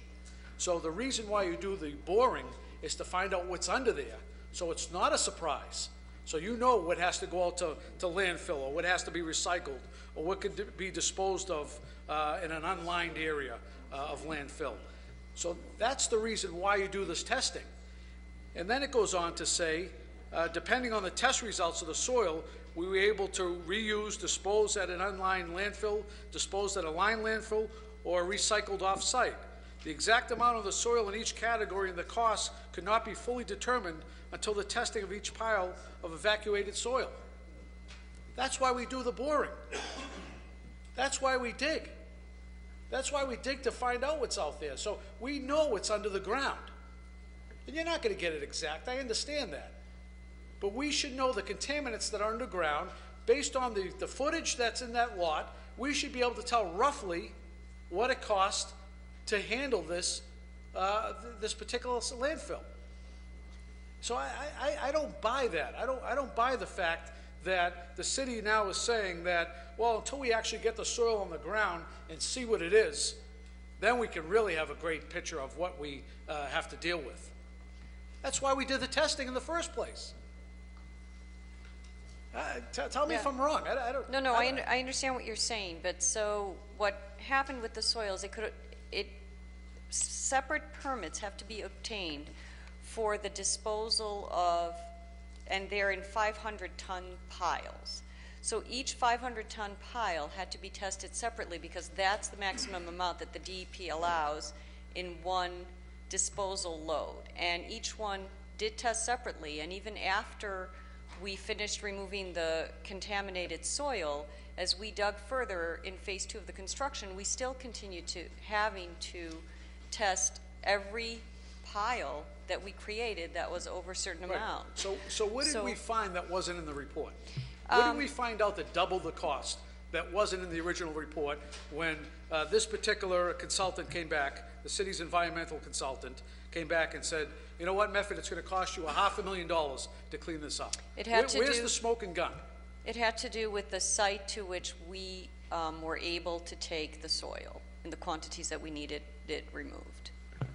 So the site had a more expensive cost? The facility. The facility had more expensive cost? That is correct. It was more expensive. And the consultant wasn't aware of that? That is correct. And we have no recourse on that? That I have to leave to the city solicitor, but in my conversation Well, with him, that's where we This is $500,000 of taxpayer money. Actually, you know, we want to we want to borrow for it, so it mushrooms into 20 years of taxpayers' money, Mr. President. I can't support this, Mr. President. I want a detailed answer from the city solicitor on why this has doubled in cost, Mr. President. After hiring, we did our homework, we did our due diligence, we had the testing, we hired a firm, which I assume is a firm that adheres to all the standards of this particular site testing, and I don't know why we're so far off. Could you build an addition on your house, they come and say it's $100,000, then present you with a bill with $200,000? Wouldn't you raise a flag and say, hey, what's going on here? But no, we're a city, we'll just eat it. We'll just eat it, it's not a big deal. I'm not saying that the city's going to end up eating the loss, but at this point, we had contracts with contractors, and the contractors who have done work and are finishing up work have to be paid. That's where we are with this particular loan order. So whether we have recourse against the engineering firm or consulting firm is one thing, but this is really to pay the contractors. Right. I understand that, but Okay. I'm not supporting it tonight. Would it be helpful if we had a committee of the whole meeting on this paper with the Ms. Miller and the city solicitor to discuss the matter? It's up to the council. I'm not supporting it tonight, but it's up to the council. Chair recognizes Councilor Penta. Louise, excuse me. On November 4th, we received a letter from Solicitor Rumley relating to this $300,000 request. He indicated that the payment is for all costs incidental or related to, or whatever incidental and related to is, I don't know. And then he indicates that it's including payments for all costs as it relates to the construction of this particular building. Now, that was on November 4th. You give us a paper on November 25th, but prior to November 25th, which was last week, I believe some of the questions were as follows. Water leaks into the building, the air conditioning and the heating system were at awry, and there were problems ongoing over there. Now you just say here tonight that this payment is for the contractor because of the job that he did. Why would you be paying the contractor if you still have leaks in the building, you have an AC and a heating system still not operable? The building's not even a year old. Isn't it customary that there's always a holdback of X amount of dollars in construction contracts or projects until at least the warranty period is up? The holdback is actually until final completion of the project, which hasn't occurred, and we have held back funds right now. We have not paid the contractor, which is why we're not having a problem right now. However, if we don't get the money, we will not be able to pay the contractor, at which point we'll be in breach of contract with the contractor. How much are you holding back right now?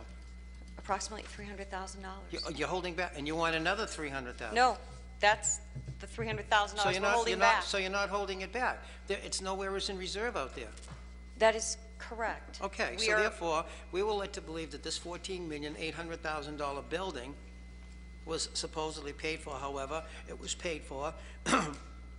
Now we're being told that there is an environmental aspect to it. So the environmental aspect here that you're asking for part, if not all of this money, seems to be contrary to the building paying the contract. What does the contract have to do with the environmental part of it? We had a total budget for the project, and there were various funding sources for the budget. We need additional funds primarily because there were cost overruns. And what I did is I described for the council where the cost overruns came in. They didn't come in on the building part. We actually saved money from what our original projected budget was for the building, which is why I'm only here asking for $300,000 rather than almost the $500,000 that was the total cost overrun on the soil remediation. We waited to see whether we would recoup some of the losses as part of the building project, which we did. We recouped $200,000 worth of the losses during the building project.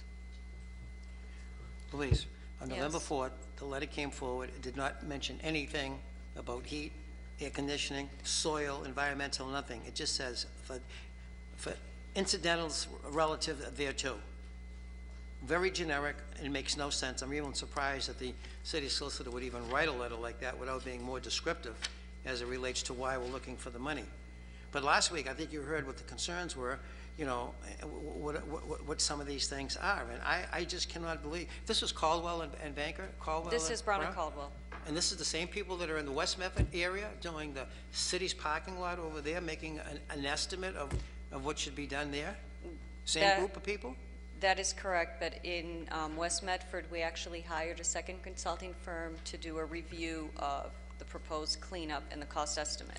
So we did get that second opinion. And that second firm cost GZA. $5,000. That's correct. And they would charge, the $5,000 company reviewed the $100,000 company. That is correct. Yeah, well, that makes a lot of sense, but that's beside the point. I am not going to support this. Does not make any sense. There is no reason in here as to why we should even be going forward with this. And if, in fact, they ran into a problem because they couldn't figure out in the landfill, you know, I mean, how deep did they go? Isn't there a requirement? How deep did they go? Do you know? We asked that the entire site be cleaned up so that it could be closed. They went as deep as they had to remove all of the contamination. So if they went as deep as they had to go? Yes, to clean up the entire contamination. Then why is all this coming up now as a cost factor? Because we had a total project budget, and we were waiting to see what cost overrun would be at the end of the project, which is where we are now. The actual cost, you said, is $975. That was the actual cost of the soil remediation. But now it's going to be another $300,000 over there. No, the $300,000 for the entire project. It's for the entire $14.5 million or whatever the total project cost was. No. Yeah. The cleanup had been budgeted originally at $500,000. Thank you. Point of information, Councilor Camuso. There's obviously some questions. Why don't we send this to the Committee of the Whole where we can have the department heads there? Because there's some questions, so I would make that motion. I would draw a motion for approval, motion to send it to the Committee of the Whole. I'll second Councilor Councilor Longo-Kern. Thank you, President Del Russo. I agree to send it to Committee of the Whole. Maybe we can get some documentation with regards to the bill from the contractor and how it's broken down. We did get correspondence, but maybe it can be just a little bit more detailed. Also, if we could, just suggest that free cash be looked into. We were told tonight that there is $9,623,000 in free cash, so I'm not sure why we're going out to bond for the $300,000 when we have obviously overtaxed the taxpayers enough. So if we could get that, question answered or looked into before our Committee of the Whole meeting, that would be helpful. And that's just on this paper. On this paper. 300,000. So on the motion to send this to Committee of the Whole by Councilor Camuso, as seconded by Councilor Caraviallo, and we'll get those questions asked. Can we get the questions regarding the leaks in the building and the air conditioning and the heating and everything else? There must be a punch list of things to do. Yes, and I do believe that those papers were forwarded to various department heads. But they never been forwarded here. Is there a person in the DPW who's in charge of those issues? The commissioner. The commissioner. Very good. So we'll ask, request his presence. I had one question for Louisa. Councilor Caraviallo. Louisa, also, when we meet next week, I had asked about the warranty of the building, when it actually takes effect versus when they say it takes effect. I mean, I would think it shouldn't take effect until we actually complete our punch list. So if we can find out when it takes effect, and appreciate that. Take ownership. On the motion, all those in favor? Aye. All those opposed? Citizen. There was a citizen that wanted to speak. We're going to have a Committee of the Whole. Jean Martinton, Cumming Street, Medford.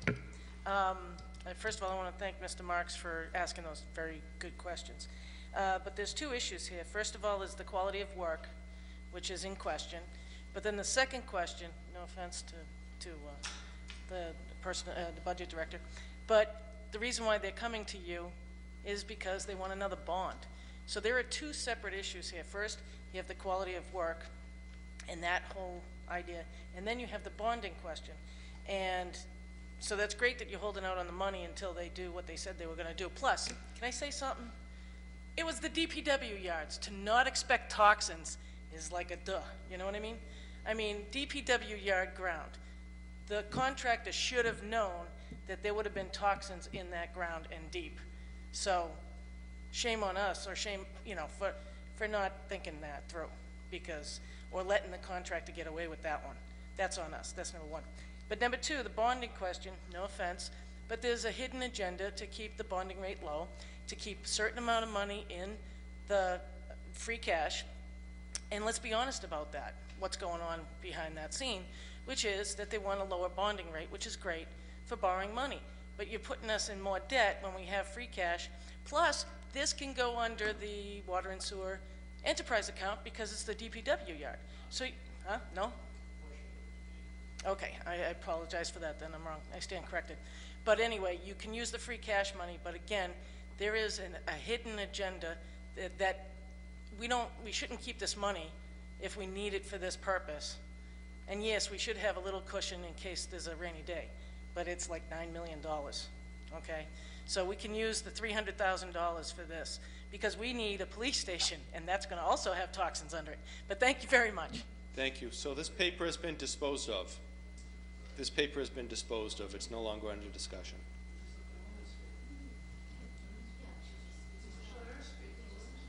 Just a quick point of view. Thank you. Joe Villione, 59 Garfield Ave, Medford, Mass. I'd love to discuss this on public access TV. I think we need to have more transparency in the city because one night at a city council meeting is not enough to get the point across to all 58,000 people, 60,000 people in the city. Where's our public access TV? Where's all this money going? We have 15736 before us, a loan order on the Winthrop Street Drainage Project for $350,000. Councilor Camuso? This one here, the city is pursuing litigation for the money that they feel is owed to them. We have to pay this and move approval at this point. Motion approval by Councilor Camuso. Ms. Miller, do you have anything in addition to present to us? No, in this instance, we are seeking, we are pursuing the engineering firm, and I have detailed what the $350,000 adds up to. Thank you. Chair recognizes the Vice President. Thank you, President Dela Russa. I know we had discussed this last week, and there was no detail to it. So just to let the viewing public know that the cost overruns are attributed to design errors of the city's outside engineering firm, which the city intends to recoup through litigation. An unmarked duct bank conflict resulted in $87,000 of additional cost, while unanticipated rock that had to be removed cost another $171,000. This additional work resulted in additional police details totaling $72,000 and additional time spent on the project by a contracted construction supervisor of $20,000. Same question on this one with regards to the recouping, number one, using free cash, number two, recouping through litigation. You did mention that last week as well. What stage in litigation are we at? Have we filed suit? Are we trying to negotiate that first? We have not filed suit. What we did is we prepared our internal documents. We have put a file together, and the city solicitor and I have discussed an outside firm that we would be hiring. Move the paper. And what are we putting towards the outside firm as far as litigation costs? We haven't assessed that yet. And are we going after the full 350, or? Yes, we are. Anything additional to 350, or that's it? I couldn't answer that question. If the city solicitor has something else in mind, yeah, he would have to answer that question. Roll call. I would just move that this be taken out of free cash. It's contradictory. I'm amending it to read that the money be taken out of free cash. So it's 2 votes, the same as the other paper. Motion, is there a motion to sever that? Please. On the motion to sever this as a B paper, Chair recognizes Councilor Penta. Mr. President, Louise, I'm somewhat confused here right now because you're asking for $350,000 to close out the project, but you're also suing the contractor. We're not suing the contractor, we're suing the engineering firm. You're suing the engineering firm. Yes. So you're paying $350,000 to the contractor because you're alleging, or they're alleging, that there was additional rock that had to be removed. That is It cost them correct. $171,000, and the duck bank thing, and $72,000. For detail. Where was the city's person on this? Did the city from the engineer's office have a person on this job? Yes, we did. Well, didn't they anticipate this? When they first started up on Winthrop Street and got to the Rotary, it was all rock going up and it was all rock going forward. We did not, and Council President, I'm not sure how far into what our claim I want to, or am able to go into in open session, but the engineering firm did not do what the contract required it to do before putting the engineering contract out to bid. And that is what our claim is. So you're saying the engineering firm did not do what the contractor said, or vice versa? What the contract with the engineering firm required them to do before putting out bidding documents.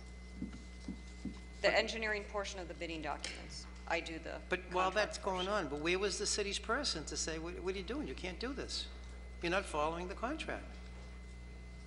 Why did they go through all this? Almost $350,000 before they realized that they didn't do what they were supposed to do. Oh, no, we knew that there was an issue before the $350,000 was spent, but once the project was started, there was a hole in the street and the project had to be continued. But as the project was being continued, where was the update from the city or from the person from the city? This looks like it's all now after the fact.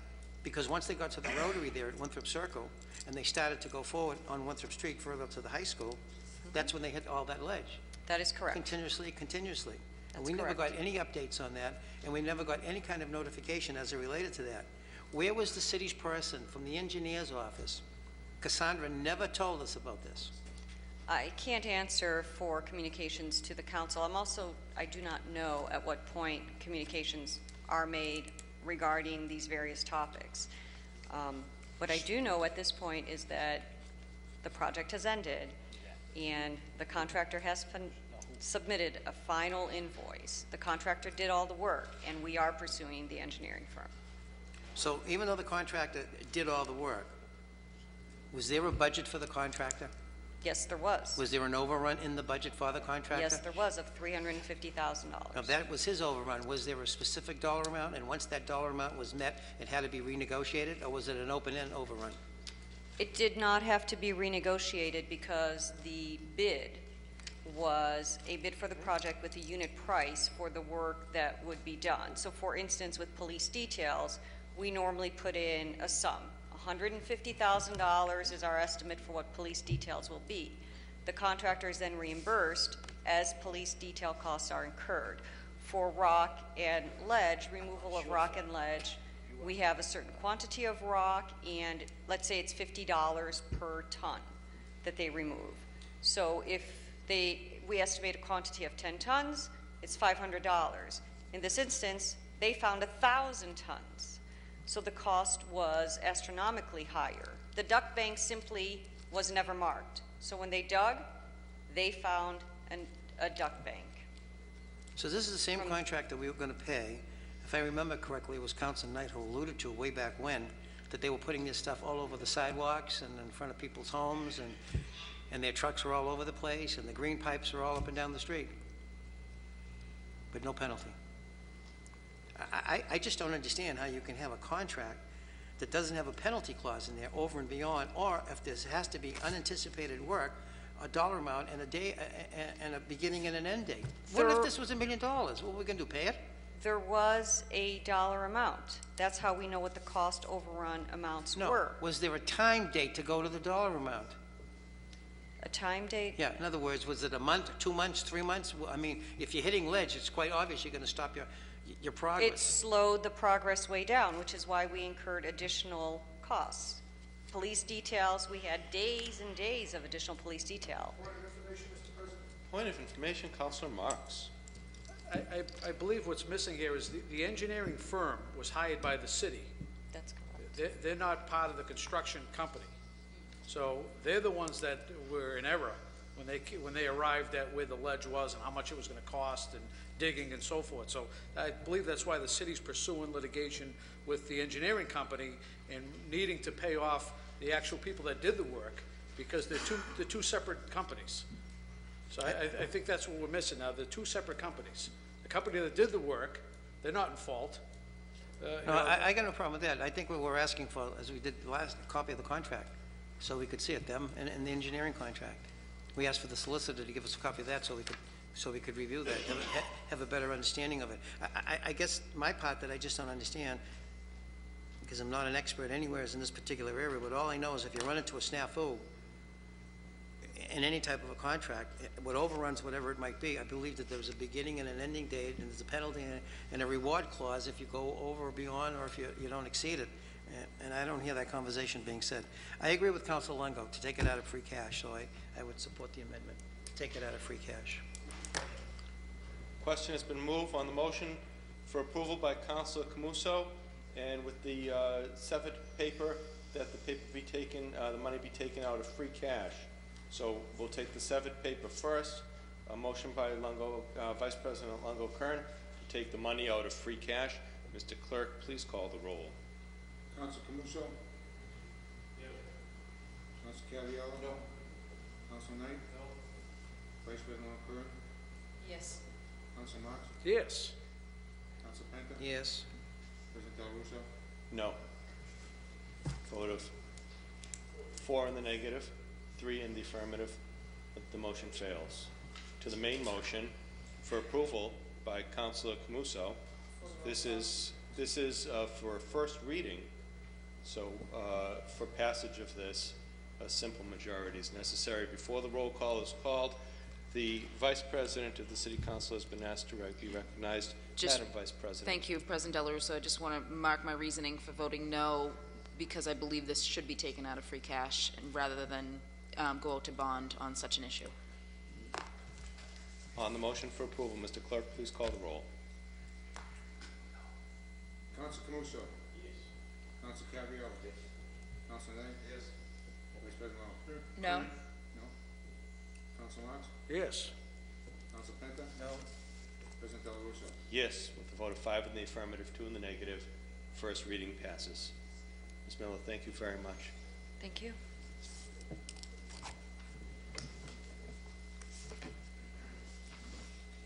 Papers under suspension. Motion for suspension of the rules by Council Penta. All those in favor? All those opposed? Motion carries. Papers under suspension in the hand of the clerk. Offered by Councilor Penta under suspension. Be it resolved that an expression of sympathy be forwarded to the family of Mark Spector, who recently passed away. Mark was the owner of Medford Hillside Hardware Store for years and was a neighborhood staple to many businesses and residents. Mr. President, if anyone knows anything about the Medford Hillside, up there by Tufts University, where Sacred Heart Church used to be, Mark Spector and the Medford Hillside hardware store was well known. He was a very good businessman, but he was also very kind and gentle to his neighbors in the community and to the church when the church was there, and as well to Tufts University. So he's certainly going to be missed. It's the second icon up there of a business person. Last year it was the lady who owned Tasty Gourmet, and now it's Mark Spector. So hopefully they're at peace and their family is somewhat comforted at this particular time. Thank you. Please join us in a moment of silence.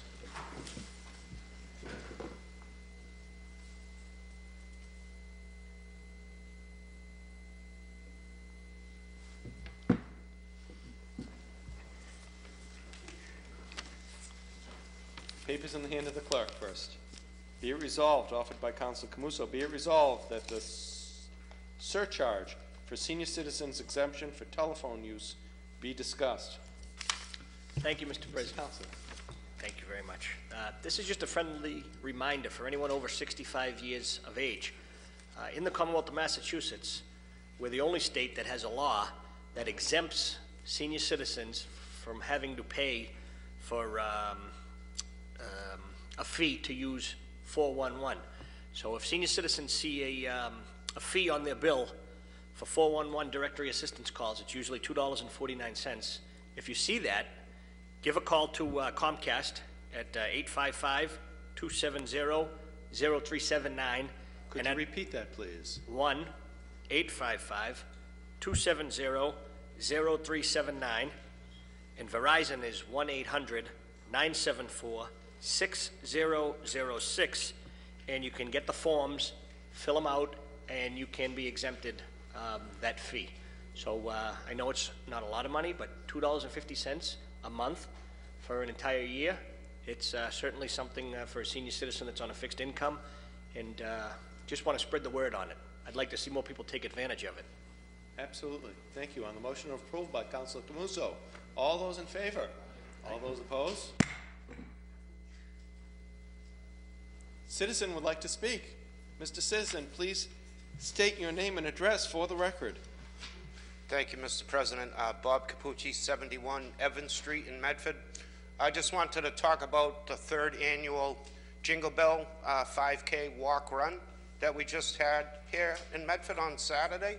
First of all, I want to thank the City of Medford, Lonigan's Insurance, all the folks that work the tables at the registration, other places like Carol's Restaurant, like we were talking about earlier, who hosted the night before the Mustang Spirit Night with Medford's own Vanessa Salvucci, awesome vocal talent. Also had a breakfast there the next morning. And to the police and the city officials that helped keep safety on the streets. And that is actually the reason I wanted to speak tonight before this body. They closed down part of Riverside Avenue, but the walk run goes behind the McGlynn and Andrews School, and that street wasn't shut down. And I was a walker, not a runner, and I was walking next to a couple of families. Councilor-elect John Falco I saw in the crowd there that day. Because that street was open, there were people making audible complaints and frustration, having to pull their 5- and 7-year-old kid out in front of moving traffic.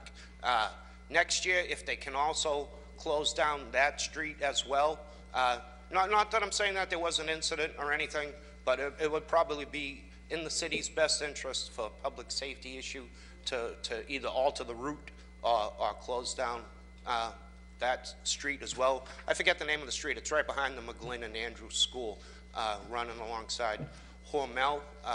And also, if I can, a quick shout out to the Medford High Mustangs who made a valiant effort at Hormel Stadium. Gonna miss number 31 especially, Di Lorenzo, Anthony, great player.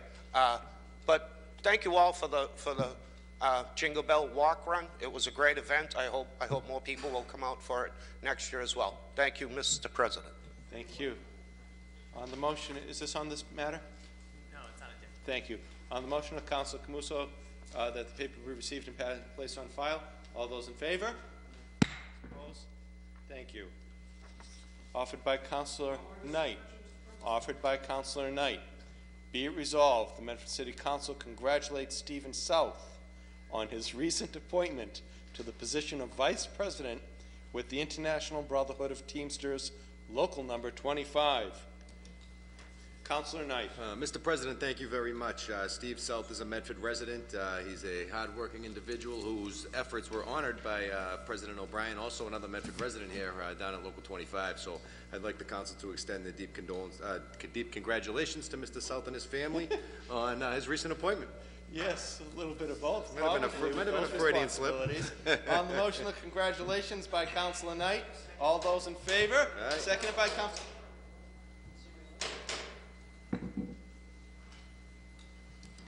Thank you, Councilor Penta. I would be absolutely remiss if I did not say a few words about this gentleman. First of all, this is the gentleman who came down to a Medford Public Works building and made intentional lies about me, Robert Penta, as a candidate for mayor in this past election. He basically went down there Point of and said clarification, Mr. things that were President. absolutely not Counselor true. Knight, Absolutely not true. This resolution He isn't does, about... and it most certainly this does. You're resolution talking isn't about my colleague, It Mr. most certainly is President. about your The resolution's colleague. about someone in our It's community about- who's done something right. good. He didn't do anything good, because if he did anything good, he would have minded his business, and he wouldn't spew out lies about a candidate Counselor, running for let's not office. speak in a Well, wait, I am defamatory not. I manner am talking of a about person. somebody who had no right saying what he did. I am, listen, acting inappropriately, I am not, Counselor. Mr. President. Mr. President, I'm happy for him and his family, that's why I bring him back forward. Your city solicitor is well aware of this. He even wrote a commentary as it relates to it. You just can't go around talking about people telling Counselor. lies, and that's just what the gentleman did. Now, if he Thank wants you to for come here, making that if he point. wants to come here and apologize, I'll accept his apology. On the motion of approval by Councilor Knight, Roll all call. those in favor, roll call vote has been requested. Mr. Clerk, please call the roll. I'd like to speak on this. Mr. Clerk, please call the roll. Council Camuso.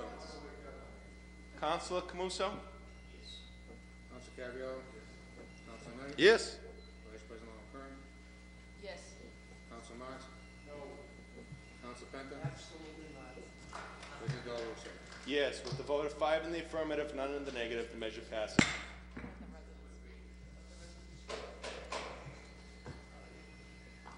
Sir. Good evening. My name is Joe Villione, 59 Garfield Ave, and I don't think it's appropriate to bring up things, bringing pals up and endorsing them and thanking them. This is about the city of Medford and the problems we have, and Mr. Knight is out of order.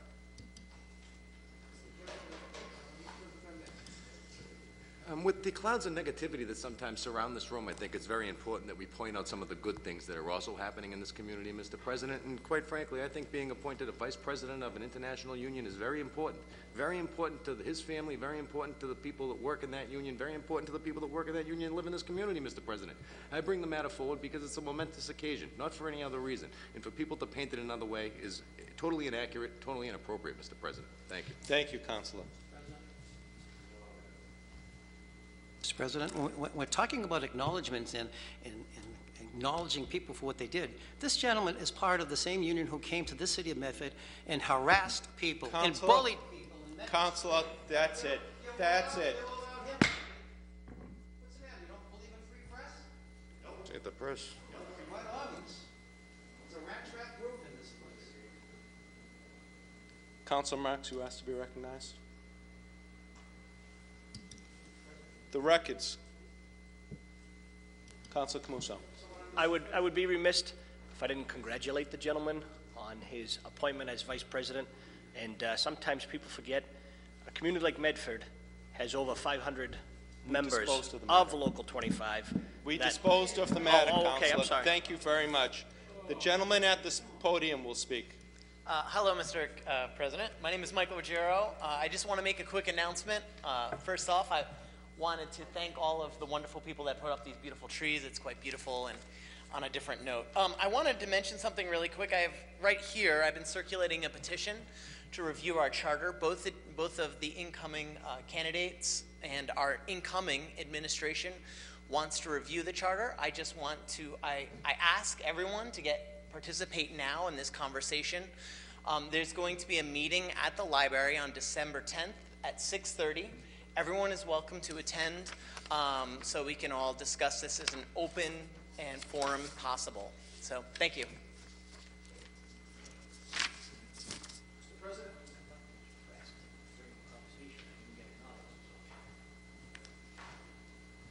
Councilor Marks. Mr. President, I just want to thank Mike Ruggiero. He's spent countless hours knocking doors, going around city events, trying to get signatures for a charter review, which I think everyone behind this railing and every resident in this community feels is appropriate that there be a review of our charter that was enacted some 28 years ago.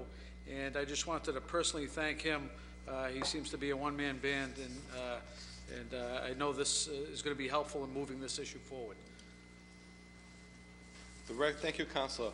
The records of the meeting of November 21st were passed to Councilor Camuso. Mr. Camuso, did you have a moment to inspect those records, and how do you find them? On the motion of Councilor Camuso for approval of the records, all those in favor? All those opposed? Mr. President? Carries. We may have a piece of unfinished business reporting the committee paper out today that we had the committee of the whole on for a public hearing next week. Was that? Oh, yes. Counselor Knight. We did have a committee of the whole meeting this afternoon at 5:30 relative to setting the FY16 tax rate, Mr. President. And I believe it was the finding of the committee to have several questions answered, but to put this on for a public hearing next week. Very good. So we have the public hearing on the 8th of December, next Tuesday, here in the council chambers at 7 p.m. Correct. Very good. Thank you, Councilor. My apologies. Councilor Marks. Mr. President, if I could also, as part of the site plan review of the project that took place on Riverside Ave, the Panera, the Smash Burger, and the Noodles, part of the site plan review and approval by this council was to repair the sidewalks adjacent to the project. They poured beautiful sidewalks on the side of the proposed plan, but we're supposed to fix the crosswalk and also fix the sidewalks on the other side of the street. So if we can ask that of site plan review to see where that sits, and maybe the city solicitor to see where that sits. Very good. On the motion for adjournment by Councilor Camuso, all those in favor?